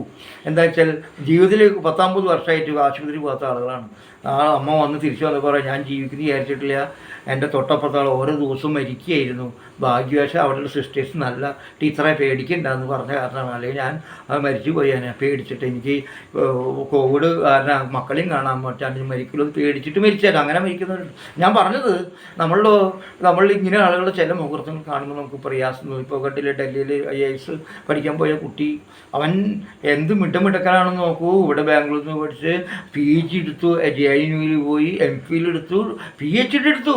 ആ കുട്ടി IAS ആവുന്നു, അവിടെ പോയി വെള്ളം കയറി മരിക്കുകയാണ്. അപ്പോൾ ഇത്തരം ഓരോ മുഹൂർത്തങ്ങളും നമ്മുടെ കുട്ടിയല്ലാന്ന് വിചാരിക്കുക. എന്നും എന്ത് സംഭവം നമുക്ക് വരാം. പിന്നെ ഇപ്പോൾ മസ്തിഷ്കജ്വരം ഇതൊക്കെ വരുന്നതാണ്, ആർക്കും വരാമെന്നുള്ളതാണ്. അതങ്ങനെ നമ്മൾ താതാത്മ്യം പ്രാപിക്കണം. അങ്ങനെ താതാത്മ്യം പ്രാപിക്കുമ്പോഴേ നമ്മൾ മനുഷ്യരാവുള്ളൂ എന്നുള്ളതാണ്. ഞാൻ ഇവിടെയുള്ള സങ്കടക്കടലിലൂടെ പലപ്പോഴും ഇങ്ങനെ കടന്നുപോയും ചിലപ്പോഴൊക്കെ നിസ്സംഗരായി പോവുകയും ചെയ്യും. എന്നാൽ നമ്മൾക്ക് ദോഷങ്ങളും കൂടി വരുന്നുണ്ട്. സഹിഷ്ണുത കുറഞ്ഞു ഒക്കെയാണ്. സമയം ഞാൻ പോകുന്നുണ്ടെന്ന് എനിക്കറിയാം. സമയം ഞാൻ നോക്കണില്ല, കഴിയുന്നിടത്തോളം കഴിയട്ടെ എന്ന് വെച്ചിട്ടായിരിക്കണം. പാസിബിളി രമേശ് നാരായണൻ പ്രശ്നം വരികയാണ്. ഞാൻ ആലോചിച്ച് പോയി നമ്മുടെ കേരളം എവിടേക്ക് പോകണം. എന്തുണ്ടെങ്കിലും അതിനെക്കുറിച്ചിട്ട് തിരിച്ചും മറിച്ചൊക്കെ ചർച്ചകൾ ഭയങ്കരമായിട്ട് വരും. ഞാൻ എന്തെന്ന് മനസ്സിലായി, എന്ത് കേട്ടാലും അതിൻ്റെ തെറ്റ് ശരി അന്വേഷിക്കാൻ നോക്കണം. നോക്കിയപ്പോൾ എല്ലാ പരസ്പരം വിരുദ്ധമായിട്ടുള്ള വീഡിയോകളൊക്കെ കാണാൻ നോക്കിയത് MT പ്രശ്നമാണ്. MT 90 കഴിഞ്ഞ് 91 പരിപാടി കൊടുത്തു. കുറേ എപ്പിസോഡുകളായി സിനിമ എടുത്തുന്നു. ജയരാജ് നിർത്തിയിട്ടുണ്ട്. ആ സിനിമയിൽ ജയരാജിൻ്റെ സിനിമയിൽ നിങ്ങൾക്ക് എല്ലാവരും വിളിച്ചു. അതിൻ്റെ സംഗീത സംവിധായകൻ രമേശ് നാരായണൻ 2-3 പ്രാവശ്യം അവാർഡ് കിട്ടിയ ആൾ. ഹിന്ദുസ്ഥാനി സംഗീതത്തിൻ്റെ മലയാള സംഗീതവുമായി പാലം പണിയുന്ന ഒരാൾ. വളരെ ഗംഭീരമായിട്ട് പാട്ടുകളുടെ ആളെ മാത്രം വിളിച്ചില്ല. ഒരു മനുഷ്യന് എന്തുമാത്രം വേദന ഉണ്ടാവും നമുക്ക്. ഇത്ര കൊച്ചാക്കാൻ പാടുമോ എന്ന് ഞാനാണ് ചെടി പൊട്ടിത്തെറിക്കും വാസ്തവത്തിൽ. പക്ഷേ വേറൊരു കാര്യം കൂടിയുണ്ട്. അതെല്ലാം കഴിഞ്ഞപ്പോൾ അവിടുത്തെ വൈമിയുടെ എന്നെ കുട്ടിയോട് പറഞ്ഞു, എന്നെ മാത്രം വിളിച്ചില്ല. അവൾ വേഗം ചെന്ന് പറഞ്ഞു. ഇതിൻ്റെ ഈവൻറ്റ് മാനേജ്മെൻറ്റുകാരുണ്ട്, അവരാണ് യഥാർത്ഥ കുറ്റവാളികൾ, സംഘാടകർ. അവർ കൃത്യമായി എഴുതി കൃത്യമായി വിളിക്കേണ്ടവരൊക്കെ വിളിച്ച് ശരിപ്പെടുത്തണം. അവർക്ക് സമയം കിട്ടിയില്ല എന്ന് ഒരാൾ അദ്ദേഹത്തിൻ്റെ ആളുകൊണ്ട് മാപ്പ് പറഞ്ഞു കണ്ടു. പക്ഷേ രമേശ് നാരായണൻ കുറ്റം പറയാനും സമയം നിർത്തി. അവരുടെ കുറ്റമാണ്, അവർ ജസ്റ്റ് ഔട്ട് ചെയ്യണം. തെറ്റുപോയ അത് തിരുത്താൻ വേണ്ടിയിട്ട് കാശ് കൊടുക്കുന്നത്. അവർ വിളിച്ചില്ല. അതിന് വലിയ ഒരാൾ എന്താണ് കാരണം? ഇത്ര റെപ്യൂട്ടേഷൻ, ഇത്ര 64 വയസ്സായ ആൾക്ക്, ആ വയസ്സായിട്ടുള്ള ആൾ പ്രായമായിട്ട് ഇത്ര അനുഭവ സമ്മതി വെറുതെ ഇരിക്കായിരുന്നില്ല. അവാർഡ് ആരോഗ്യം കിട്ടു, അവാർഡൊക്കെ കിട്ടി. അപ്പോൾ അവൾ പറയണം അവിടെ ആരും ഇല്ല, ആസിഫിൽ മാത്രമേ ഉള്ളൂ. അപ്പോൾ അയാളെ കൊണ്ട് പഠിപ്പിക്കാൻ പറ്റും. ഈ തരത്തിലുള്ള ചടങ്ങ് പരിപാടിയാണ് അവ ഉണ്ടാക്കുന്നത്. ആസിഫിൽ അറിഞ്ഞിട്ടില്ല. ആസിഫിൽ പെട്ടെന്ന് വിളിച്ചപ്പോൾ അന്ന് ശരി കൊടുക്കാന്ന് ചോദിച്ചാൽ ആസിഫിൽ കുറ്റക്കാരനല്ല. അപ്പോൾ രമേശ് നാരായണൻ തീർച്ചയായിട്ടും അത് ഭയങ്കര തന്നെ അപമാനിക്കുമെന്ന് തോന്നലുണ്ടായി. അപ്പോൾ ആസിഫിനോടൊരു വിഷമം കൊണ്ടല്ല, വസ്തുത്തിൽ തന്നെ ബഹുമാനിക്കാതിരിക്കാൻ മാത്രം ഞാൻ അപഹസിക്കപ്പെട്ടു എന്ന് തോന്നിപ്പോയപ്പോൾ ജയരാജിൻ്റെ നിന്ന് വാങ്ങിച്ചു. ചെയ്തത് ശരിയല്ല, ആസിഫലി അയാൾ എന്ത് പഴിച്ചു. പക്ഷെ അവിടെ ആസിഫലി ഉയർന്ന ബോധം കാണിച്ചു. ആസിഫലിക്ക് അടക്കം ബോധമുള്ള പോലെയാണ് ഞാൻ ഈ വളരെ സീനിയറായ മോശങ്ങൾ കൊടുക്കാൻ പ്രാപ്തനാണോ എന്ന് തോന്നുന്ന രീതിയിലാണ് ആസിഫലി നിൽപ്പ്. അതുകൊണ്ട് അദ്ദേഹം ചെയ്ത ഒരു കാര്യത്തിൽ അതിന് വേദന ഉണ്ടായാലും മാത്രമല്ല ചെറുപുഞ്ചിരി കൂടി ഒരു തരത്തിലും അദ്ദേഹം എന്നെ ഏർപ്പിച്ച് അല്ല കളിയാക്കി തോന്നിൽ പോലും ആസിഫിക്ക് ഉണ്ടായില്ല. അദ്ദേഹം ചിരിച്ചുകൊണ്ട് വളരെ ഉന്നതമായ നിലവാരം സ്വീകരിച്ചു എന്നുള്ളതാണ്. അപ്പോൾ ഇതിൻ്റെ ഇടയിൽ ഉടനടി ഇതിൻ്റെ പിന്നിൽ കുറേ മെമ്പേഴ്സാണ്. രമേശ് നാരായൺ സവർണബോധം കാണിച്ചു. ഞാൻ അപ്പോൾ വേറൊരു വീഡിയോ ഒക്കെ കാണാൻ നോക്കിയപ്പോൾ പിന്നെ അദ്ദേഹം സവർണനൊന്നല്ല, അദ്ദേഹം ദളിത് സ്വത്വത്തിൽപ്പെട്ടുള്ള ആളാണ്. അദ്ദേഹം ചെറുപ്പത്തിൽ സംഗീതത്തിന് താല്പര്യം കൊണ്ട് സംഗീതത്തിൽ വന്ന് എത്രയോ കടമ്പകൾ കടന്ന് ഏറ്റവും പ്രയാസത്തിലൂടെ കടന്ന് നിരവധി കൊല്ലക്കാലം ഇതിനു വേണ്ടി ഉപാസന ചെയ്ത് പണ്ഡിറ്റ് ജസ്രാജ് പോലെയുള്ള ആളുകളുടെ കയ്യിൽ നിന്ന് അതിന് വാങ്ങിച്ച് ഒരു അംശം വാങ്ങിച്ച് ഈ കേരളത്തിലുമായി ബന്ധപ്പെടുത്തി നമ്മുടെ സംഗീതത്തെ ഊർജ്ജസ്വലമാക്കിയൊരു മനുഷ്യനാണ്, മഹാനാണ് എന്ന് ഞാൻ പറയും. അദ്ദേഹത്തെ നമ്മൾ സവർണനാക്കി സംഖ്യയാക്കി. ഇങ്ങനെ കേരളത്തിലെ എല്ലാവരും സംഖ്യയാക്കണം. നമ്മൾ ചിത്രയെ സംഖ്യയാക്കുന്നു, അവരെ സംഖ്യയാക്കും. ഈ തരത്തെ പെരുട്ട് പരിപാടികളാണ് നമ്മുടെ കയ്യിൽ കാണുന്നത്. വാസ്തവത്തിൽ രമേശ് നാരായണൻ ദളിതനായിട്ട് പോലും അപ്പോൾ അയാളുടെ ഉള്ളിൽ പലതുണ്ട്. അദ്ദേഹം ദളിതനായതുകൊണ്ട് എന്തോ അനുഭവിച്ച ഇന്നലെ തിരസ്കാരങ്ങളുടെ മുറിവ് അയാളുണ്ടാവും. ആ തിരസ്കാരങ്ങൾ കൂട്ടി യോജിപ്പിച്ച് നോക്കുമ്പോൾ അയാൾ അപകസിക്കപ്പെട്ട് തോന്നി. അയാൾ പ്രകോപനം കൊണ്ട് അയാൾ തെറ്റുപറ്റി. വാസ്തവത്തിൽ അങ്ങനെ ആസിഫലിന് കൊറ്റുകാരനോ അല്ല എന്നുള്ളത് ശരിയാണ്. ഇങ്ങനെ നമ്മൾ ഏത് കാര്യത്തിലും നമ്മൾ ഈ തരത്തിലേക്ക് പൊങ്ങൻ വരുന്നു. പോങ്ങൻ എന്ന് പറഞ്ഞൊരാൾ വരുന്നു. പോങ്ങൻ്റെ 2 വീഡിയോ ഞാൻ കാണാൻ സാധിച്ചു. ഒരു കാര്യത്തിൽ ഈ ആസിഫലി കാര്യത്തിൽ രമേശ് നാരായണനോട് അനുകൂലമായിട്ട് സംസാരിച്ച് വളരെ ശരി, പൊങ്ങൻ തന്നെയാണ് തോന്നി, സംശയം എനിക്ക് തോന്നുന്നു, വളരെ നന്നായി തോന്നി. മറിച്ച് ഇപ്പോൾ ഈ അടുത്തൊരു വീഡിയോ അദ്ദേഹം ചെയ്തിരുന്നു, അതേതാണെന്ന് എനിക്ക് ഓർക്കുന്നില്ല. അത് വാസ്തവത്തിൽ അദ്ദേഹത്തിന് അതിനോട് എനിക്ക് യോജിപ്പുണ്ടായില്ല. തീർച്ചയായിട്ടും അത് ഈ ഹിന്ദു മുസ്ലിം ഈ നിർമ്മല കോളേജിൻ്റെ പ്രശ്നം വന്നിട്ട് അദ്ദേഹം വേറൊരു രീതിയിലാണ് അതിലൂടെ എനിക്ക് അങ്ങനെ എത്രയോ മനുഷ്യരെ ഓരോ തരത്തിൽ പറയുന്നത്. വാസ്തവത്തിൽ ഇതെല്ലാം കേൾക്കുമ്പോൾ നമ്മളിത് എത്രയോ ശ്രദ്ധിച്ച് വേണം ഇന്ന് കാലത്ത് നമ്മൾ സഞ്ചരിക്കുകയെന്ന് എനിക്ക് തോന്നണം. ഞാൻ ഈ സമയത്താണ് ഇപ്പോൾ നമ്മുടെ സ്ത്രീകളാണ് സമത്വത്തിലേക്ക് വരുന്നത്. പെൺകുട്ടികളാണ് ക്രിമിനൽ കാര്യങ്ങൾ നടത്തുന്നതിൽ സമത്വം വാദികളായിട്ട് മാറുകയാണ്. ഇപ്പോൾ അത് മുളകുപൊടി അറിഞ്ഞിട്ടാണ് എവിടെ സ്ഥലം എനിക്ക് ഓർക്കണില്ല, അവിടെ മുളകുപൊടി എറിഞ്ഞ് കൈത്തിലത്തെ മാല പൊട്ടിക്കുന്നു. തൊട്ടപ്പുറത്തെ ആളുകളാണ് അവർ തിരിച്ചറിഞ്ഞപ്പോൾ ഓടിപ്പോയി. മറു സ്ഥലത്ത് ഒരു കൊറിയർ കൊടുക്കാമെന്ന് തിരുവനന്തപുരത്ത് പോയി ആ പെൺകുട്ടിയെ പിസ്റ്റളുകൊണ്ട് എയർ ഗൺ കൊണ്ട് വെടിവെക്കുന്നു. പിടിച്ചപ്പോൾ കയ്യിൽ വെടികൊണ്ടു, ആൾ ഓടിപ്പോയി. ഇത് നമ്മുടെ കേരളത്തിൽ മറ്റൊരു രംഗം ഉണ്ടാവുകയാണ്. അപ്പോൾ കേരളത്തിലെ അഴിമതിയുടെ ഇപ്പോൾ PSCക്ക് അഴിമതി മേടിച്ചോ, കോഴിക്കോട് പ്രദീപിൻ്റെ പ്രശ്നം വർദ്ധിച്ചു വന്നിരിക്കണം. പ്രദീപ് ഇപ്പോൾ കേസ് അങ്ങോട്ട് കൊടുത്തിരിക്കുകയാണ്. ആർക്കാ കൊടുത്തത്, എന്താ കൊടുത്തതെന്നുള്ളത്. വാസ്തവത്തിൽ ചീഞ്ഞു നാറുന്നൊരു അന്തരീക്ഷമാണ്. എവിടെ എന്നാലും അതിൻ്റെ ഒരു ഭാഗത്ത് SFIക്കാരോ DFIക്കാരോ CPIക്കാരും ഉണ്ട്, മറിച്ചുണ്ട്. അവരെ തള്ളിക്കളഞ്ഞാണ്. കോൺഗ്രസ്സുകാരൊക്കെ ചെയ്ത പ്രവൃത്തികളാണ് ഈ സൊസൈറ്റികളിലൊക്കെ കള്ളത്തരങ്ങളൊക്കെ അധികാരങ്ങൾ ഈ കമ്മീഷൻ മേടിക്കലൊക്കെ. അത് ആ പാരമ്പര്യം ഏറ്റെടുത്തിരിക്കുകയാണ്. അതിപ്പോൾ ഈ പറഞ്ഞില്ലേ, ഇത് കോൺഗ്രസ് ചെയ്ത അഴിമതിയാണ് നിങ്ങൾ ചെയ്യുന്നത് എന്ന് പറയുന്ന ഗഡ്കരി പറഞ്ഞതിൻ്റെ വേറെ വെർഷനും പറഞ്ഞാൽ കോൺഗ്രസ് ചെയ്ത അത് ഏത് പാർട്ടിയിലും എസ്റ്റാബ്ലിഷ്മെൻ്റ് ആയി സംഗതി വരുന്നുള്ളതാണ്. അതിനെ എതിർത്ത് തോൽപ്പിക്കാമെന്ന് മാത്രമേ കൂടിയുള്ളൂ. അപ്പോൾ ഇങ്ങനെയുള്ള സാഹചര്യത്തിൽ നമ്മുടെ പൊതുബോധത്തിൽ മാലിന്യം ഇങ്ങനെ കുമിഞ്ഞുകൂടുന്ന സമയത്ത് ഇത്തരം നല്ല കാര്യത്തെക്കുറിച്ച് നമ്മൾ ചിന്തിക്കേണ്ടതാണ്. ഞാൻ പറഞ്ഞത് നമ്മുടെ പെൺകുട്ടികളടക്കം മദ്യത്തിനും മയക്കുമരുന്നിന് അടിമപ്പെടുന്നു. ഇപ്പോൾ കോടതിയിൽ ഞാൻ സമരത്തെ നമ്മൾ അനുകൂലിക്കുന്നത് തീർച്ചയായിട്ടും അത് എന്തുകൊണ്ടാണെന്ന് പിന്നീട് ഞാൻ പറയാം. ഇപ്പോൾ 1645 ദിവസമായി 1125 ദിവസം വ്യക്തി സത്യാഗ്രഹം നടത്തുകയാണ്. അകത്തൂട്ട് ബാലൻ, മേച്ചേരി സേതുമാധവൻ, പുറത്തൂക്കാരൻ വർക്കി, ജോസ് നായങ്കര അന്തോണി, ജോഷി വല്ലത്തിറക്കരം, മങ്കുടി സതീഷ്, അരിമ്പൂർ കൊടക്കാടൻ ഷിജോ, ആൻ്റണി പെരുമ്പുള്ളി, എല്ലാവരും പേര് പറയാൻ സാധിക്കില്ല. പക്ഷെ അതെങ്കിലും ചെയ്യുന്നുണ്ടല്ലോ എന്ന് വലിയ കാര്യമാണെന്ന് ഞാൻ പറയാൻ കാരണം ഈ മദ്യവും മയക്കുമരുന്ന് എത്രത്തോളം ശക്തമാണെന്നും അതിനെതിരായി എങ്ങനെ പ്രകടനപരതയുണ്ട് നമുക്ക് കുട്ടികൾ അത് ഇത് പക്ഷേ റിസൾട്ട് ഉണ്ടോ ഇല്ല എന്നാണ്. പക്ഷേ ഇവിടെയാണ് എന്നോട് കേരളത്തിലെ രഘു ഒരു വീഡിയോ അയച്ചു തന്നത്. അത് ജാവേദ്കറെ കുറിച്ചിട്ടാണ്. ജാവേദ് അക്തർ സംഗീതം നമുക്ക് എല്ലാവർക്കും അറിയാം പോലെ അദ്ദേഹം സംഗീതജ്ഞനാണ്, ഒക്കെ പ്രശസ്തനാണ്. അദ്ദേഹം പറയുന്നത് എൻ്റെ ജീവിതകാലം 10-40 വർഷം മദ്യത്തിനെ ആണ്ടുപോയി, തോറ്റുപോയി. എനിക്ക് ദേഷ്യമുള്ള സമയത്ത് മദ്യം കഴിക്കുമ്പോൾ എല്ലാവരോടും ദേഷ്യപ്പെടുമായിരുന്നു. അത് മദ്യത്തിൻ്റെ ശക്തി കൊണ്ടായിരുന്നു, അല്ലാണ്ട് അതിൽ നിന്ന് എനിക്ക് ഗുണമുണ്ടായിട്ടില്ല. എത്രയോ വർഷം എൻ്റെ വെറുതെ പോയി, എൻ്റെ യൗവനം പോയി എന്ന് പറയുന്ന ജാവേദ് അക്തറുടെ ഒരു വീഡിയോ ഞാൻ കാണാനുണ്ടായി. ഈ ബോധം നമുക്ക് തിരിച്ചറിവുണ്ടാവണം. നമ്മുടെ ഇപ്പോൾ വീടുകളിലതെ വീഞ്ഞ് കൊടുക്കണം, പള്ളിയിലത്തുണ്ടായി കൊടുക്കണ വീഞ്ഞ് വിൽക്കുന്നു, അത് ഗംഭീരമായി കുട്ടികൾക്ക് കൊടുക്കുന്നു. ആ കുട്ടികളെല്ലാം മോന്തുന്നു. അങ്ങനെ ലഹരി ആക്കുന്നു. ലഹരി അവർ കുടിച്ച് മതോന്മത്തരാകുമ്പോൾ അവരെ ഉപദേശിക്കുന്നു. ഇതെല്ലാം വലിയ അന്തസ്സിൻ്റെ ഭാഗമായിട്ടാണ് ചെയ്യുന്നത്. പിന്നെ അപ്പം തന്നെ കുറച്ച് കഴിഞ്ഞാൽ അവർ പ്രാർത്ഥിക്കുകയും ചെയ്യും, ബൈബിൾ വായിക്കുകയും ചെയ്യും, ഈ വക കാര്യങ്ങളൊക്കെ ചെയ്യും. ഇങ്ങനെ ഒരു അടിസ്ഥാനരഹിതമായ ഒരു വിശ്വാസമായി, ദൈവവിശ്വാസമായി ഒരു വിശ്വാസം കൃത്യതയില്ലാത്ത ഒരു ജനക്കൂട്ടേറ്റ് മാറുകയാണ്. അവിടെയാണ് ഈ സമരത്തിൻ്റെ പ്രത്യേകത. അവർ പറയുകയാണ് ഈ മദ്യം കൊണ്ടുണ്ടാവുന്ന അപകടത്തെക്കുറിച്ച്. അവർക്കൊരു പൈസ കിട്ടില്ല, കേസും കൂട്ടായിട്ട് നടക്കണം. അതുകൊണ്ടാണ് ഈ ജാവേദ്കർ പോലെ നമ്മൾ ബാലചന്ദ്രൻ ചുള്ളിക്കാട്, അതിൽ മുല്ലഴി, ഇതൊക്കെ പറഞ്ഞ് എത്രയോ അനുഭവങ്ങളാണ്. ജോൺ അബ്രഹാം മരിച്ചത് ഒരു പരിധി വരെ ഇതായിരുന്നു. ഇതെല്ലാം നമ്മൾ കണ്ടു പഠിക്കാതെ അത് സ്വാതന്ത്ര്യത്തിൻ്റെ കഴിവ്, ഇതെല്ലാം പാവപ്പെട്ട മനുഷ്യരെയാണ് ഏറ്റവും ബാധിക്കുക. ഓരോ മദ്യപിക്കുന്ന ആളുകളുടെ വീട്ടിൽ ബന്ധപ്പെട്ട ഒരാളെന്ന നിലയ്ക്ക് എനിക്ക് എത്രയോ അനുഭവമാണ് ഉണ്ടായിട്ടുള്ളതെന്ന് പറയും. ഞാൻ നേരത്തെ പറഞ്ഞിട്ടുള്ള ഓർമ്മയുണ്ട്. എനിക്ക് വളരെ സന്തോഷം, പാർട്ടിക്കാരനാണത്, പക്ഷേ വളരെ ആത്മാർത്ഥം ചെയ്യുന്ന ആളാണ്. കുടിച്ചിട്ട് വരുള്ളൂ, കുടിച്ചിട്ട് കുളിക്കൂല. അവിടെ ആ ഭാര്യയും അവർ ലൈംഗിക ബന്ധമൊക്കെ അപകടത്തിലായി. അവൾ വന്നിട്ട് പണിക്ക് പോയി, അവിടെ പോയി എന്തുണ്ടായി, അവിടെ പ്രേമൊന്നുമല്ല, ഒരു ലൈംഗിക താല്പര്യമായി അവർ ബന്ധപ്പെട്ടു. അതിനോട് ബന്ധപ്പെട്ട് അവരെ ചേർച്ചയാക്കി. ഞാൻ അത് അറിഞ്ഞ് എന്നോട് ബന്ധപ്പെട്ടു, ഞാൻ സംസാരിക്കാൻ തീരുമാനിച്ചു. അവരോട് ഞാൻ സംസാരിച്ചു. ഇവന് വിഷമമൊന്നുമില്ല വരാൻ, സ്വീകരിക്കാൻ തയ്യാറ്. പക്ഷെ അവൾ പറഞ്ഞു ഞാൻ തെറ്റ് ചെയ്തു, ഞാൻ വരുന്നില്ല. പക്ഷെ അവൾ മരിച്ചുപോയി. ഇതെല്ലാം മദ്യപാനത്തിൻ്റെ വിവിധ ഭാഗങ്ങളാണ്. കുടിച്ചിട്ട് ഞാൻ കഴിഞ്ഞ പ്രാവശ്യം പറഞ്ഞുണ്ടായ സംഭവം, എനിക്ക് വ്യക്തിപരമായിട്ടുള്ള സംഭവം ഉണ്ടായി. ആ സംഗതികളൊക്കെ ഞാൻ പറഞ്ഞു കഴിഞ്ഞു. അപ്പോൾ ഇതെല്ലാം നമ്മൾ രാഷ്ട്രീയക്കാർ, ആ യഥാർത്ഥ രാഷ്ട്രീയക്കാരാണ് ഇതൊക്കെ മനസ്സിലാക്കേണ്ട സമയം അതിക്രമിച്ചു. ഓരോ സാധാരണ കുട്ടികൾ അവരെല്ലാം ഞാൻ സ്കൂളുകളിൽ പഠിക്കുമ്പോൾ നമ്മുടെ സ്കൂളിലത്തെ സർക്കാർ സ്കൂളിലത്തെ കുട്ടികളുടെ അപ്പനമ്മമാരെയൊക്കെ നോക്കിയിട്ടുണ്ട്.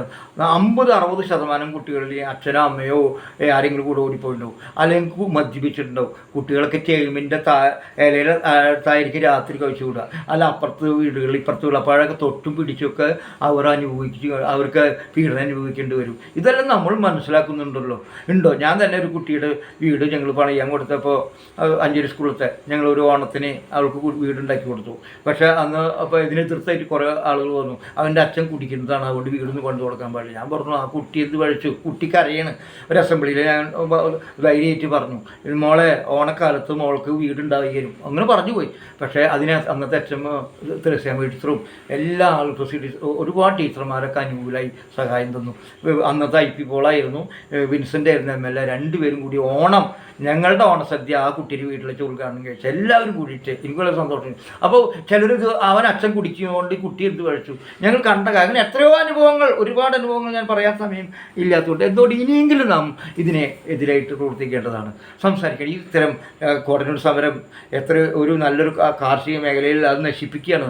അവിടെയാണ് എല്ലാ ഗൂഢാലോചന നടക്കുന്നത്, അവിടെയാണ് മുണ്ടയിച്ചിട്ട് തുള്ളണത്, എല്ലാം ഉണ്ടാവുന്നത് അവിടെയാണ്. ഇതെല്ലാം കണ്ടില്ല നടിക്കുന്നത് എത്ര അപകടകരമായിട്ടുള്ള ഒരവസ്ഥയാണെന്ന് മാത്രമാണ് ഈ അവസ്ഥ പറയുന്നതും.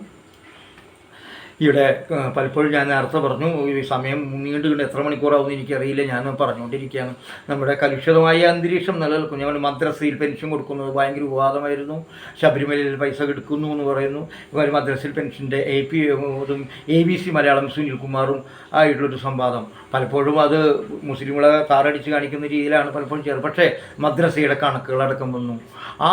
എത്രത്തോളം തെറ്റാണ്, ആ മദ്രസയിൽ ഒരു ചില്ലി പൈസ സർക്കാർ കൊടുക്കുന്നില്ല. എല്ലാം അവിടുത്തെ ആളുകൾ പിരിച്ചു. ഓരോരുത്തരും 10,000 രൂപ ഏറി വന്നാൽ കിട്ടുന്നത് ഈ മദ്രസ അധ്യാപകർക്ക്. അതെല്ലാം വീട്ടുകാർ പിരിച്ചിട്ട് കൊടുക്കണം. 6,000-7,000 രൂപയാണ് സാധാരണ രീതിയിൽ ഉണ്ടാവുന്നത്. പിന്നെ ക്ഷേമ പെൻഷൻ മാത്രമാണ്. അത് 1600 500 രൂപേന് ക്ഷേമ പെൻഷനുള്ളൂ. 1600 രൂപ സർക്കാരിൻ്റെ ഉണ്ട്. അപ്പോൾ ചോദിക്കുന്നത് ഈ പെൻഷൻ മേടിക്കുമോ സർക്കാരിൻ്റെ പെൻഷൻ മേടിക്കുമോ എന്നാണ്. അപ്പോൾ എവിടെയാണ് നമ്മൾ നഷ്ടം വരുന്നത്? അതും ഒരു 50 രൂപ 100 രൂപ അടയ്ക്കണം. അപ്പോൾ ഈ തെറ്റായ പ്രചരണങ്ങൾ കൂടെ അത് മുസ്ലിമിനെ അനാവശ്യമായിട്ട് ദ്രോഹിക്കുന്നതും ശരിയല്ല എന്ന് സാന്ദ്രമായിട്ട് പറയണം. അതും നമുക്ക് ദോഷകരമായിട്ടാണ്. ഈ കാസയും കീസയും അതുപോലെ തന്നെ സുഡാ ഇങ്ങനെ പലവിധ ആളുകളും ഈ ഇടതുപക്ഷം ഗോവിന്ദൻ മാഷും ഈ ഷംഷീറും ഗണപതി മിത്താണ് മറ്റത് ഗംഭീരാണെന്ന് പറയുന്ന രീതി ഉണ്ടല്ലോ, അതൊന്നും ഈ വില പോകുന്നില്ലെന്നും കൂടി തിരിച്ചറിഞ്ഞാൽ നന്നായി. നമ്മൾ എന്നാൽ പോലും കേരളത്തിൽ അഭിമാനിക്കാം. നമ്മളെല്ലാം ഒറ്റക്കെട്ടായി പ്രശ്നം വരുമ്പോൾ ഒരുമിച്ച് നിൽക്കുന്നു എന്നുള്ളത് വികസന കാര്യത്തിലല്ല, മറ്റുള്ള ദുരന്തം. നമ്മൾ പ്രളയം കണ്ടു, നിപ്പ കണ്ടു, നമ്മൾ കോവിഡ് കണ്ടു, ഇതാ കണ്ട അർജുൻ്റെ കാര്യത്തിൽ നമ്മൾ അവസാനം വരക്കും. അന്ന് അതും കൂടി ഇതിനും കൂട്ടിച്ചേർത്തുകൊണ്ട് ഞാൻ അവസാനിപ്പിക്കാൻ ശ്രമം നടത്താം. നമ്മുടെ ബഡ്ജറ്റ് അവതരിപ്പിക്കുമ്പോൾ നമുക്ക് ഇന്ത്യ എന്നുള്ള ഫെഡറൽ സംവിധാനം തന്നെ നഷ്ടപ്പെടുകയാണ്. ഇത് ഇപ്പോൾ സുരേഷ് ഗോപിക്കാണ് ഇപ്പോൾ ഏറ്റവും വലിയ അടി കിട്ടിയത്. ഇപ്പോൾ കൊണ്ടൊരു തൃശ്ശൂർ എടുക്കുക എന്ന് പറഞ്ഞ് എടുക്കുകയും ചെയ്തു. ഇനി വെക്കാനും കഴിവില്ലാത്ത അവസ്ഥയായി. ഇപ്പോൾ എന്തായി? അവിടെ ഒന്നുമില്ല. പലരും കളിയാക്കുന്നുണ്ട് മൊട്ട എന്നൊക്കെ പറയണം. അങ്ങനെ പറഞ്ഞിട്ട് കാര്യമില്ല. അയാൾക്ക് എന്ത് ചെയ്യാൻ സാധിക്കും? അവിടെ ഇപ്പോൾ എന്ത് വെച്ചാൽ ബീഹാറിനും ആന്ധ്രാപ്രദേശിനും കൊടുത്തു കൂടുതൽ. ഈ ബാക്കിയുള്ളവരെല്ലാം ഒന്നും കൊടുക്കാണ്ടായി. ഇതാണോ നമ്മുടെ ഇന്ത്യ എന്നുള്ളത്? ഇന്ത്യ എന്ന സങ്കല്പം ഈ BJPക്കാർ ഭയങ്കര വിഷമിച്ച് പോയി ഈ നിലയ്ക്ക്. ഇവിടെ ഇപ്പോൾ യോഗി ആദിത്യനാഥിനെ അവസാനിപ്പിക്കാനുള്ള പരിപാടി തുടങ്ങി വെച്ചിട്ടുണ്ടെന്ന് നേരത്തെ കേജ്രിവാളൊക്കെ പറഞ്ഞാണ്. എന്താ വെച്ചാൽ എനിക്ക് മോദിക്ക് മേലെ ആരും വരാൻ പാടില്ല. RSSനെ യോഗി ആദിത്യനാഥാണ്. ഇവരെ BJP ആയിട്ട് അടുപ്പം കുറയുന്നു. അമിത്ഷയാണ് ഇതിൻ്റെ കളി. അമിത്ഷയെ യോഗി ആദിത്യനാഥ് പിന്നെ കൈക്കൂലിന്ന് വാങ്ങിക്കില്ല, അഴിമൊന്നും നടത്തില്ല എന്നാണ് ഞാൻ വിശ്വസിക്കുന്നത്. അദ്ദേഹത്തിന് ഞങ്ങൾ താല്പര്യമൊന്നുമില്ല. ഹിന്ദു വർഗീയവാദം ഭ്രാന്തായിട്ട് കൊണ്ടെടുക്കേണ്ടത് മാത്രം. അത് തിരിച്ചറിവ് വന്നാൽ ശരിയാവുമെന്ന് എനിക്ക് തോന്നുന്നത്. തിരിച്ചറിവ് വരുമെന്നുള്ള ഇപ്പോൾ RSS നേതാക്കൾക്കൊക്കെ ഒരുപാട് വേറെ തരത്തിൽ തിരിച്ചറിവ് വരുന്നുണ്ടല്ലോ. ഇന്ത്യയിലത്തെ എല്ലാവരും ഹിന്ദുക്കളാണ്, എല്ലാവരും മുസ്ലിങ്ങളും ഒക്കെയാണ് എന്നൊക്കെ പറയുന്നുണ്ട്. അല്ലാതെ അടിച്ചോടിപ്പിച്ച് നശിപ്പിക്കേണ്ടല്ലോ എന്ന് പറയുന്നുണ്ട്.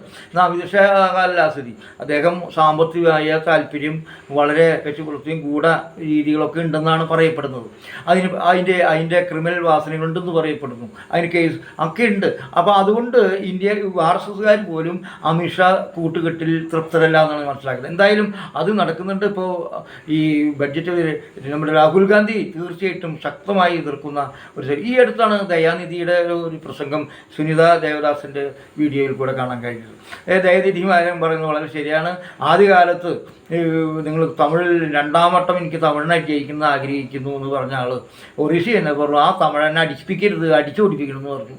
അവൻ്റെ അവസാനം അദ്ദേഹം നിർത്തിയത് ഇങ്ങനെയാണ് രസകരമായിട്ടുള്ളത്. 14 പാർലമെൻറ്റിൽ വരുമ്പോൾ കിടന്നിട്ടാണ് വന്നത്. ആ കിടന്ന് വന്നു കഴിഞ്ഞപ്പോൾ അതുകൂടി പാർലമെൻറ്റിൽ ഇല്ലാണ്ടായി. ഇപ്പോൾ വന്നപ്പോൾ ഈ ഭരണഘടന പിടിച്ചിട്ടാണ് സൂചി പിടിക്കുന്നത്. അതുകൊണ്ട് ദയവായിട്ട് താങ്കൾ പിടിക്കുന്നതൊക്കെ നശിക്കാറുണ്ട്. ഈ ഭരണഘടനയും അവസാനിപ്പിക്കരുതെന്ന് പറയുന്നത് ദയാമതിയുടെ ഗംഭീരമായിട്ടുള്ള തമാശ രൂപേണുള്ള പ്രസംഗം കൂടി ഇതിനിടയിൽ കിടക്കും. എഴുതിയ AN റഹീം ജോൺ ബ്രിട്ടാസും ഗവർണറുടെ അധികാരങ്ങളെക്കുറിച്ചിട്ടുള്ള ബില്ലുകളെക്കുറിച്ച് കണ്ടു.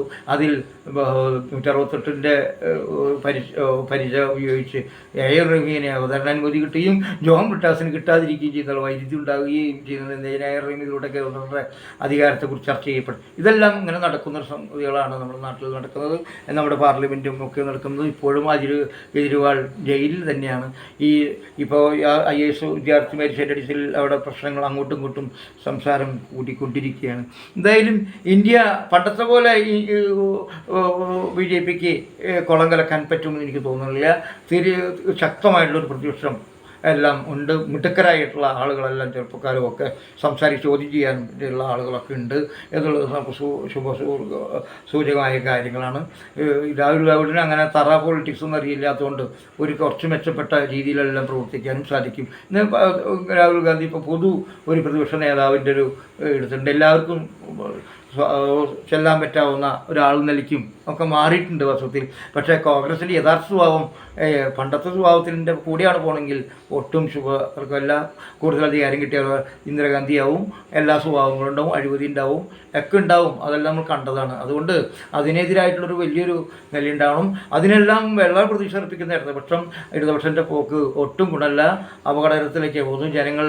അതുകൊണ്ടാണ് ഈ സുരേഷ് വടക്കൻ മലബാറിലെല്ലാം കോൺഗ്രസ്സാണ് ജയിച്ചെങ്കിൽ തെക്കോട്ട് വരും തോറും അത് വർഗീയതയിലേക്ക് SNDP വെള്ളപ്പള്ളി ഇപ്പോൾ മുഖ്യമന്ത്രിയുടെ സ്വഭാവം മാറ്റണ്ടെന്ന് പറഞ്ഞു. നേരത്തെ മുസ്ലിങ്ങളെ പ്രീണിപ്പിക്കുന്ന തോറ്റയെന്ന് പറഞ്ഞു. ആ ഡബിൾ ടോളറിട്ട ആളാണ് അത് നിർത്തി. ഇങ്ങനെയുള്ള ആളുകളാണ് ചെത്തത്ത് കുടിക്കരുത് വിൽക്കരുത് എന്ന് പറയുന്ന ഗുരുനാനന്ദൻ്റെ പ്രസ്ഥാനത്ത് തലപ്പത്തിരിക്കുന്നത്. ഇതെല്ലാം കൊടുക്കുന്ന ആളുകൾ, തൊഴിലാളി വർഗത്തിന് പ്രവർത്തിക്കുന്ന ആളുകൾ, അതിനെതിരായിട്ട് പ്രവർത്തിക്കുന്ന ആളുകൾ, ക്രിസ്തുവിൻ്റെ ആളുകൾ, ബിഷപ്പ്മാർ സ്വർണ്ണക്കുരിശിട്ട് ബിഷപ്പ് ഫ്രാങ്കിനെ പോലെയുള്ള ആളുകൾ, എന്തെല്ലാം ചെകുത്താന്മാരാണ് ഈ ലോകം. ആ ഗാന്ധി എന്ന് പറഞ്ഞവർ ഗാന്ധിയായിട്ട് യാതൊരു ബന്ധമില്ലാത്ത ആൾ. ഇങ്ങനെ സകലതും വൈരുദ്ധ്യത്തിൻ്റെ ഒരു ഘടകമായി അപൂർവം ആളുകൾ അങ്ങനെയുള്ള ഒരു പ്രതിരോധമൊക്കെ തീർത്ത് ബാലൻസ് ചെയ്തു പോകുന്നത് നമുക്ക് എന്തായാലും പ്രതീക്ഷ വയ്ക്കുകയാണ് നമുക്ക് സാധിക്കുന്ന കാര്യം. ഇപ്പോൾ നമ്മളിപ്പോൾ ഇറാനിലിപ്പോൾ പുതിയ പ്രസിഡന്റ് വന്നിട്ട് മരിച്ചതിൻ്റെ സ്ഥലത്ത് പരിഷ്കരണവാദിയാണ്. ഇപ്പോൾ നർഗീസിനെ മോചിക്കുമോ, ഹിജാബിൻ്റെ നിർബന്ധം ഒഴിവാക്കുമോ, മതമൗലികവാദത്തിനെ പ്രതിരോധിക്കുമോ എന്നൊക്കെ കണ്ടു കാണണം. ഇപ്പോഴും ഇസ്രായേലിലും ഹമാസുമായിട്ടുള്ള പോരാട്ടം, അവിടെ രണ്ട് ഗ്രൂപ്പുകൾ തമ്മിലുള്ള യോജിപ്പുണ്ടായിട്ട് കൂടുതൽ ശക്തമാണ്. യമനിലുമൊക്കെ വ്യാപിക്കുകയാണ്. മരണസംഖ്യ കൂടുകയാണ്. തടവുപുള്ളികളുടെ ജീവിതം നോക്കിയിട്ട് കാര്യമില്ല. എന്തായാലും ഒരു അതിസങ്കീർണമായ സംഗതി വരെയാണ് യുക്രൈൻ തമ്മിലുള്ള ഇപ്പോൾ ചർച്ചകളൊക്കെ നടക്കുന്നെങ്കിലും എന്നും യുദ്ധത്തിൻ്റെ കലുഷിതമായ അന്തരീക്ഷമാണ്. ഈ സമയത്താണ് പാരീസ് ഒളിമ്പിക്സ് നടക്കുന്നത്. നമുക്ക് ഈ സന്തോഷം നൽകുന്നതാണ്. പക്ഷേ പാരീസിലാണ് ഇപ്പോൾ ട്രെയിൻ അത് മുസ്ലിം ജിഹാദികളാണോ ചെയ്തിട്ടുള്ളത്, ഉക്രൈൻ റഷ്യക്കാരാണോ ചെയ്തത് എന്നുള്ള സംസാരം എന്തായാലും ആശങ്കകൾക്കിടയാണ്. പലസ്തീൻകാർ ഈ ഇസ്രായേൽ കായിക താരങ്ങളെ പണ്ട് ചെയ്ത പോലെ തന്നെ ആക്രമിക്കുകയോ കൊലപ്പെടുത്തുകയോ എന്നുള്ള ആശങ്കയിലാണ് സമൂഹം നിലനിൽക്കുന്നത്. ഈ തരത്തിലുള്ള സമയത്താണ് US പ്രസിഡന്റ് തെരഞ്ഞെടുപ്പിൽ ട്രംപിന് എതിരായിട്ട് ജോ ബൈഡൻ മാറി കമല ഹാരിസ് വന്നിരിക്കുന്നു. ട്രംപ് ഒരിക്കലും വരാതിരിക്കട്ടെ. ഈ ഭ്രാന്തന്മാരൊക്കെ വന്ന് എല്ലാ ഭ്രാന്തന്മാരും കൂടി കഴിഞ്ഞാൽ ലോകം ജീവിക്കാൻ പറ്റാതെ വരും. അതുകൊണ്ട് കമലാ ഹാരിസെങ്കിലും ജയിക്കട്ടെ എന്ന് നമ്മൾ ആഗ്രഹിച്ചു പോകണം. ഇറ്റലിയിലും ജർമ്മനിയിലൊക്കെ വലതുപക്ഷ തീവ്രവാദം ശക്തിപ്പെട്ടു വരുന്നു. ഇതിൻ്റെ ഇടയിലും ഇടതുപക്ഷത്തിൻ്റെ സൂചനകളെല്ലാം കാണുന്നതും വളരെ സന്തോഷകരമായിട്ടുള്ള ഇടതുപക്ഷം എന്ന് പറയുന്നത് വലിയ അർത്ഥമുള്ള ഈ സാധാരണ മനുഷ്യരെ പീഡിപ്പിക്കുന്ന മനുഷ്യരുടെ ദുഃഖങ്ങളും ദുരിതങ്ങളും മാറ്റാനുള്ള ആശയങ്ങളും പ്രവർത്തന സംഹിതകളും ഒക്കെ മുന്നോട്ട് വരേണ്ടത് അത്യാവശ്യമാണ്. അതുള്ളിടത്തോളം കാലം ഈ ഇടതുപക്ഷത്തിന് അപജയം ഉണ്ടാവില്ല, താൽക്കാലിക പരാജയം ഉണ്ടെങ്കിൽ പോലും. എനിക്ക് പലപ്പോഴും നമ്മളിങ്ങനെല്ലാം കേൾക്കുമ്പോൾ ഭയങ്കര നിരാശയൊക്കെ വരുന്ന സമയത്ത് പലപ്പോഴും ഞാൻ നമ്മുടെ ആവിർഭവനെ കാണാൻ ശ്രമിക്കും. അവൻ്റെ പാട്ടുകൾ, ഈ സൂപ്പർ സ്റ്റാർസ് ഞാൻ പലപ്പോഴും വൈകുന്നേരമൊക്കെ കേട്ടിരിക്കാൻ നോക്കും. അപ്പോൾ ഈ നമ്മുടെ ആവിർഭവ് അവിടെ ഒരു ഇപ്പോൾ എല്ലാവരുടെയും കണ്ണിലുണ്ണിയായി. നമ്മൾ നേരത്തെ ഋതുരാജ് എന്നുള്ളൊരു പയ്യൻ നന്നായിട്ട് പാടിയിരുന്നു. അവനും അതുപോലെ കീഴടക്കിയാണ്. അതിന് മുമ്പും ഉണ്ടായിട്ടുണ്ട്. ഇപ്പോഴും 2-3 വൈഷ്ണവി പോലുള്ള ആളുകളൊക്കെ മലയാളീസ് അവിടെയുണ്ട്, ഈ പാട്ടിലുണ്ട്. പക്ഷേ ആവിർഭവ് വളരെ നന്നായി. എല്ലാവരും എത്രയും ഗംഭീരമായ കുട്ടി പാടുന്നത്. എത്രയാണ് ഇത് ഞാൻ പറഞ്ഞു വന്നത്. ഇതാണ് ബ്രിട്ടാസിൻ്റെ ഒഴിവ് വന്നിട്ട് മുമ്പും ഈ കുട്ടിയെ കാണാൻ വെച്ചിട്ടുണ്ടെങ്കിൽ എൻ്റെ സിനിമയ്ക്ക് ആവിർഭാവനും വലിയ ഇഷ്ടമാണ്. അതുകൊണ്ട് അവൻ്റെ പാട്ടുകൾ കേൾക്കാനും ഞാനും ശ്രമം നടത്തും. ഈ അടുത്ത് ആവിർഭാവിൻ്റെ ചേച്ചിയും കൂടിയിട്ടുള്ള ഒരു വീഡിയോ ഇറങ്ങിയിട്ടുണ്ട്, നേരത്തെയും ഇറങ്ങിയിട്ടുണ്ട്. ഭയങ്കര രസകരമായിട്ട് എത്ര ഗംഭീരമായിട്ടാണ് ചേച്ചി അവനെ പാട്ട് പഠിപ്പിക്കുന്നത്. എത്ര സഹോദര സ്നേഹം എന്ന് പറഞ്ഞാൽ കണ്ടാൽ അത് നമുക്ക് തന്നെ കൊള്ളും. എങ്ങനെയാണ് ചേച്ചി ആ അനീജനെ ഒരു അമ്മയെ പോലെ എത്ര ഗംഭീരമായാണ് ചേർത്ത് പിടിക്കുന്നത്. അതുപോലെ കൊച്ചനുജൻ തൻ്റെ അമ്മയെ പോലെ തന്നെ ആ നെറുനെറ്റിയിൽ കവളുടെ ചുംബനം കൊടുക്കുന്ന രംഗം എത്ര ഗംഭീരം. നമ്മുടെ മനസ്സ് പോലും അത് ഗംഭീരമാക്കും. എനിക്ക് തോന്നിയിട്ടുള്ള അങ്ങനെ ഒരു സഹോദരി ബന്ധം പ്രിയങ്കി രാഹുൽ ഗാന്ധിയാണ് കണ്ടിട്ടുള്ളത്. ഓപ്പണായിട്ട് പ്രിയങ്കയുടെ കവളത്ത് ഉമ്മം വയ്ക്കുമ്പോൾ നമുക്ക് തന്നെ വളരെ സന്തോഷം തോന്നും. അത് പക്ഷേ ഞാനിപ്പോൾ ആലോചിക്കുന്നു, ഞാൻ ചോദിക്കുകയാണ് എന്നോട് തന്നെ, അല്ല ആവിർഭാവ്, നീ വലുതാവുമ്പോൾ നിൻ്റെ ചേച്ചിയെ മറക്കൂ, നീ ഈ തരത്തിലുള്ള സ്നേഹം ഉണ്ടാവുമോ, അതോ നിനക്ക് സ്ഥാനമാനങ്ങളും കാശൊക്കെ കൂടുമ്പോൾ ചേച്ചിയെ നീ ഒഴിവാക്കുമോ? പലപ്പോഴും ജീവിതത്തിൽ അങ്ങനെയാണ് കാണുന്നത്. ചെറുപ്പത്തിൽ അവനെ വളർത്തിയ ചേച്ചിയെ, അല്ലെങ്കിൽ എല്ലാ പ്രയാസങ്ങളും പങ്കുചേർന്ന ഒരു ചേച്ചിയെ വലുതാവുമ്പോൾ, പ്രായമാകുമ്പോൾ, പണം കൂടുമ്പോൾ, അധികാരം കൂടുമ്പോൾ ഒക്കെ മറക്കുകയും ചേച്ചി അനിയത്തിയാവുകയും ആരുമല്ലാതാവുകയും ചേട്ടൻ അനുജനാവുന്ന ഒരു കാലഘട്ടത്തിലാണ്. ഗുരു ശിഷ്യനാവുന്നു, ശിഷ്യൻ ഗുരു ആവുന്നു. ഇതൊരു വലിയൊരു വൈദ്യത്തിലാണ് ചിലപ്പോൾ. അപ്പോൾ ഞാൻ പലപ്പോഴും ആലോചിക്കും, ഈ കാണുന്ന ചെറിയ കുട്ടി വലുതായി കഴിഞ്ഞാൽ അപ്പോൾ പറഞ്ഞു ഇങ്ങനെ പുതിയ കാലഘട്ടത്തിൽ അങ്ങനെയാണ് വേണ്ടതെന്ന് പറയുമോ കുട്ടികൾ? എന്തിനാണ് ചേച്ചിയെ ഞാൻ സ്നേഹിക്കുന്നതെന്നു അന്ന് ചെറുപ്പത്തിൽ അങ്ങനെ ഞാൻ സ്നേഹിച്ചു, ചേച്ചിക്ക് സന്തോഷം കിട്ടിയില്ലേ, പിന്നെ ഞാൻ എന്തിനാണ് ഈ ചേച്ചിയെ ഇപ്പോൾ കൊണ്ടു നടക്കേണ്ടത്? ഞാനും വലുതായില്ലേ, എനിക്ക് പ്രായം കൂടിയില്ല, ചേച്ചിയുടെ ഞാൻ വിഷമങ്ങളിൽ എന്തെങ്കിലും ഇപ്പം കാരണം ചേച്ചിക്ക് ഒരുപാട് പ്രശ്നങ്ങളുണ്ട്, എനിക്ക് പ്രശ്നങ്ങളുണ്ട്. എനിക്കിപ്പോൾ ഇതിൻ്റെയൊക്കെ പിന്നിൽ ഉള്ളത് നമുക്ക് ആരെയും വേണ്ടെന്നായി. അധികാരവും സമ്പത്തും കൂടി കഴിഞ്ഞാൽ ആരെയും വേണ്ട എന്നുള്ളതാണ്. അപ്പോൾ ഗുരു ശിഷ്യനാവും, ശിഷ്യൻ ഗുരുവാവും, ചേട്ടൻ അനിയനാവും, അനിയനും ചേട്ടനാവും, അനിയത്തി ചേച്ചി ആരുമില്ലാത്ത ഒക്കെ ആവുന്നൊരു കാലമാണ്. എന്തായാലും പോലും അങ്ങനെയുള്ളിൽ പോലും ഇതെല്ലാം കാണുമ്പോൾ നമുക്കൊരു സന്തോഷമുണ്ട്. നേരത്തെ പറഞ്ഞ പോലെ കഴിഞ്ഞ പ്രാവശ്യമാണ് ഒരു അധ്യാപകൻ തൻ്റെ കുട്ടിക്ക് ഒരു വാർഡ് മെമ്പർ, സൊസൈറ്റി മെമ്പർ ഈ കൗൺസിലർ തൻ്റെ തൊട്ടപ്പുറത്ത ഒരാൾക്ക് വീട് കൊണ്ടു കൊടുക്കാൻ വേണ്ടി ശ്രമം എല്ലാവരും കൂടിയിട്ടാണ് ശ്രമം നടത്തുന്നത്. ഇങ്ങനെ പല നമ്മൾ കാണുകൾ ചിലപ്പോൾ ഒരു റോട്ടിൽ കിടന്നിട്ട് നായ, ടാറിൽ കിടക്കുന്ന നായ ആരും ശ്രദ്ധിക്കാണ്ടിരിക്കുമ്പോൾ ആരെങ്കിലുമൊക്കെ അത് പിടിച്ചു വലിച്ച് സുന്ദരി കുട്ടിയാക്കി മാറ്റുന്നു. ഇവിടെയും നമ്മുടെ അങ്കോളയിലും കണ്ടൊരു നായ എപ്പോഴും ആ സ്ഥലത്ത് വന്ന് കിടക്കുന്നുണ്ടാവും, ഒരു കാലും ചൂണ്ടിയിട്ടുള്ള നായ. നമ്മൾ ഭയങ്കരമായിട്ട് വിഷമം തോന്നിപ്പോവും. ആ നായ ഏതോ തൻ്റെ യജമാനെ കാത്തി. എന്തായാലും നന്മ ഒരിക്കലും നശിക്കുന്നില്ല, കുറച്ച് ക്ഷീണം ഉണ്ടാവും, സത്യത്തിനൊക്കെ സംഗതി ഉണ്ടാവും, സ്നേഹത്തിനും ഒക്കെ കുറച്ച് വീഴ്ച പറ്റെങ്കിലും അത് ഉണ്ടാവും എന്ന് തന്നെയാണ്. ഇപ്പോൾ നമ്മൾ ദേഷ്യം വരുമ്പോഴൊക്കെ നമ്മുടെ മുല്ലമാഷ് പറഞ്ഞത് തരം പോലെ നിറം മാറി നടക്കിയാൽ നാണയം കിട്ടുവാൻ ഏത് നാണക്കേട് ചുമക്കയാം എന്ന് പറയുന്നത് ഒരു സത്യമാണ് വാസ്തവത്തിൽ. അതിൽ നമ്മൾ വിഷയമില്ല. വീട്ടിയും കുറ്റിയറ്റു പോകുന്നു എന്ത് ചെയ്യും? വീട്ടിയെ പോലുള്ള ആളുകൾ വളർത്തിക്കൊള്ളുന്ന ഒരു നവോത്ഥാന മൂല്യങ്ങൾ അതുപോലെ നമ്മുടെ മറ്റുള്ള വീട്ടിയെ സവർണ പറഞ്ഞു ബാക്കിയുള്ളവരെ മറന്നു എന്ന് പറയല്ലേ. ഇതെല്ലാം ബന്ധപ്പെട്ട് കിടക്കുകയാണ്. ഇങ്ങനെയെല്ലാം നമ്മുടെ മൂല്യങ്ങളെ നഷ്ടപ്പെടുന്നു പോകുന്നു, നമുക്ക് വിഷമം നഷ്ടപ്പെടുന്നുണ്ട്. ജാതി മതം ഒക്കെ പേര് പറഞ്ഞിട്ട് ആക്കുന്നുണ്ട്. ഭക്ഷണശാലകളിൽ എല്ലായിടത്തും എല്ലാം കുത്തിക്കയറ്റുന്നുണ്ട്. അഴിമതി മുങ്ങി കുളിക്കുന്ന എവിടെയും ഈ ഉണ്ടാവും. ഇതിൻ്റെ ഇടയിൽ നമുക്ക് പ്രകാശം കാണും.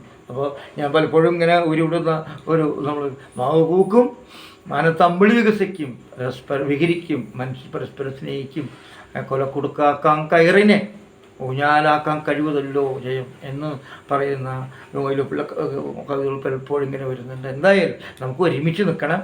ജാതി മതത്തിന് അപ്പുറത്ത് ഭ്രാന്തന്മാരുണ്ടാക്കുന്ന കോലാഹലങ്ങളുണ്ട്, അതിനപ്പുറത്ത് കേരളത്തിൻ്റെ ഒരു മഹനീയമായ ശോഭയുണ്ട്. ആ ശോഭ ഉയർത്തണം, മറ്റുള്ള സ്ഥലങ്ങളിലേക്ക് പകർത്തണം.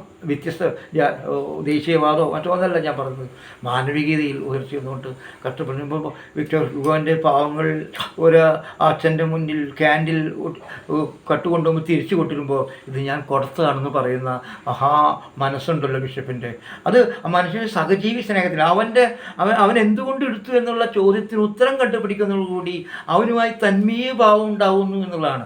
നമ്മൾ എത്ര പുസ്തകം വായിച്ചു, എത്ര കവിത വായിച്ചു, എത്ര ജ്ഞാനം ഉണ്ടായി, എത്ര അവാർഡ് കിട്ടി എന്നല്ല, നാം എന്ത് ചെയ്യുന്നു, നമുക്ക് എന്ത് ചെയ്യാൻ പറ്റുന്നു, എങ്ങനെ ചെയ്യുന്നു എന്നൊക്കെയാണ്. നമുക്ക് എന്തെങ്കിലുമൊക്കെ ചെയ്യാൻ പറ്റും എന്നാണ് എൻ്റെ വിശ്വാസം. സമയം പോയിന്ന് എനിക്കറിയില്ല. എന്തായാലും നമ്മൾ ഓരോരുത്തരും ചെറിയ ചെറിയ ശ്രമങ്ങൾ നടത്തി നമ്മുടെ പുതിയ തലമുറയ്ക്ക് സന്തോഷം ഉണ്ടാക്കാൻ കഴിയട്ടെ എന്ന് മാത്രം പറഞ്ഞുകൊണ്ട് വാക്കുകൾ. നന്ദി, നമസ്കാരം.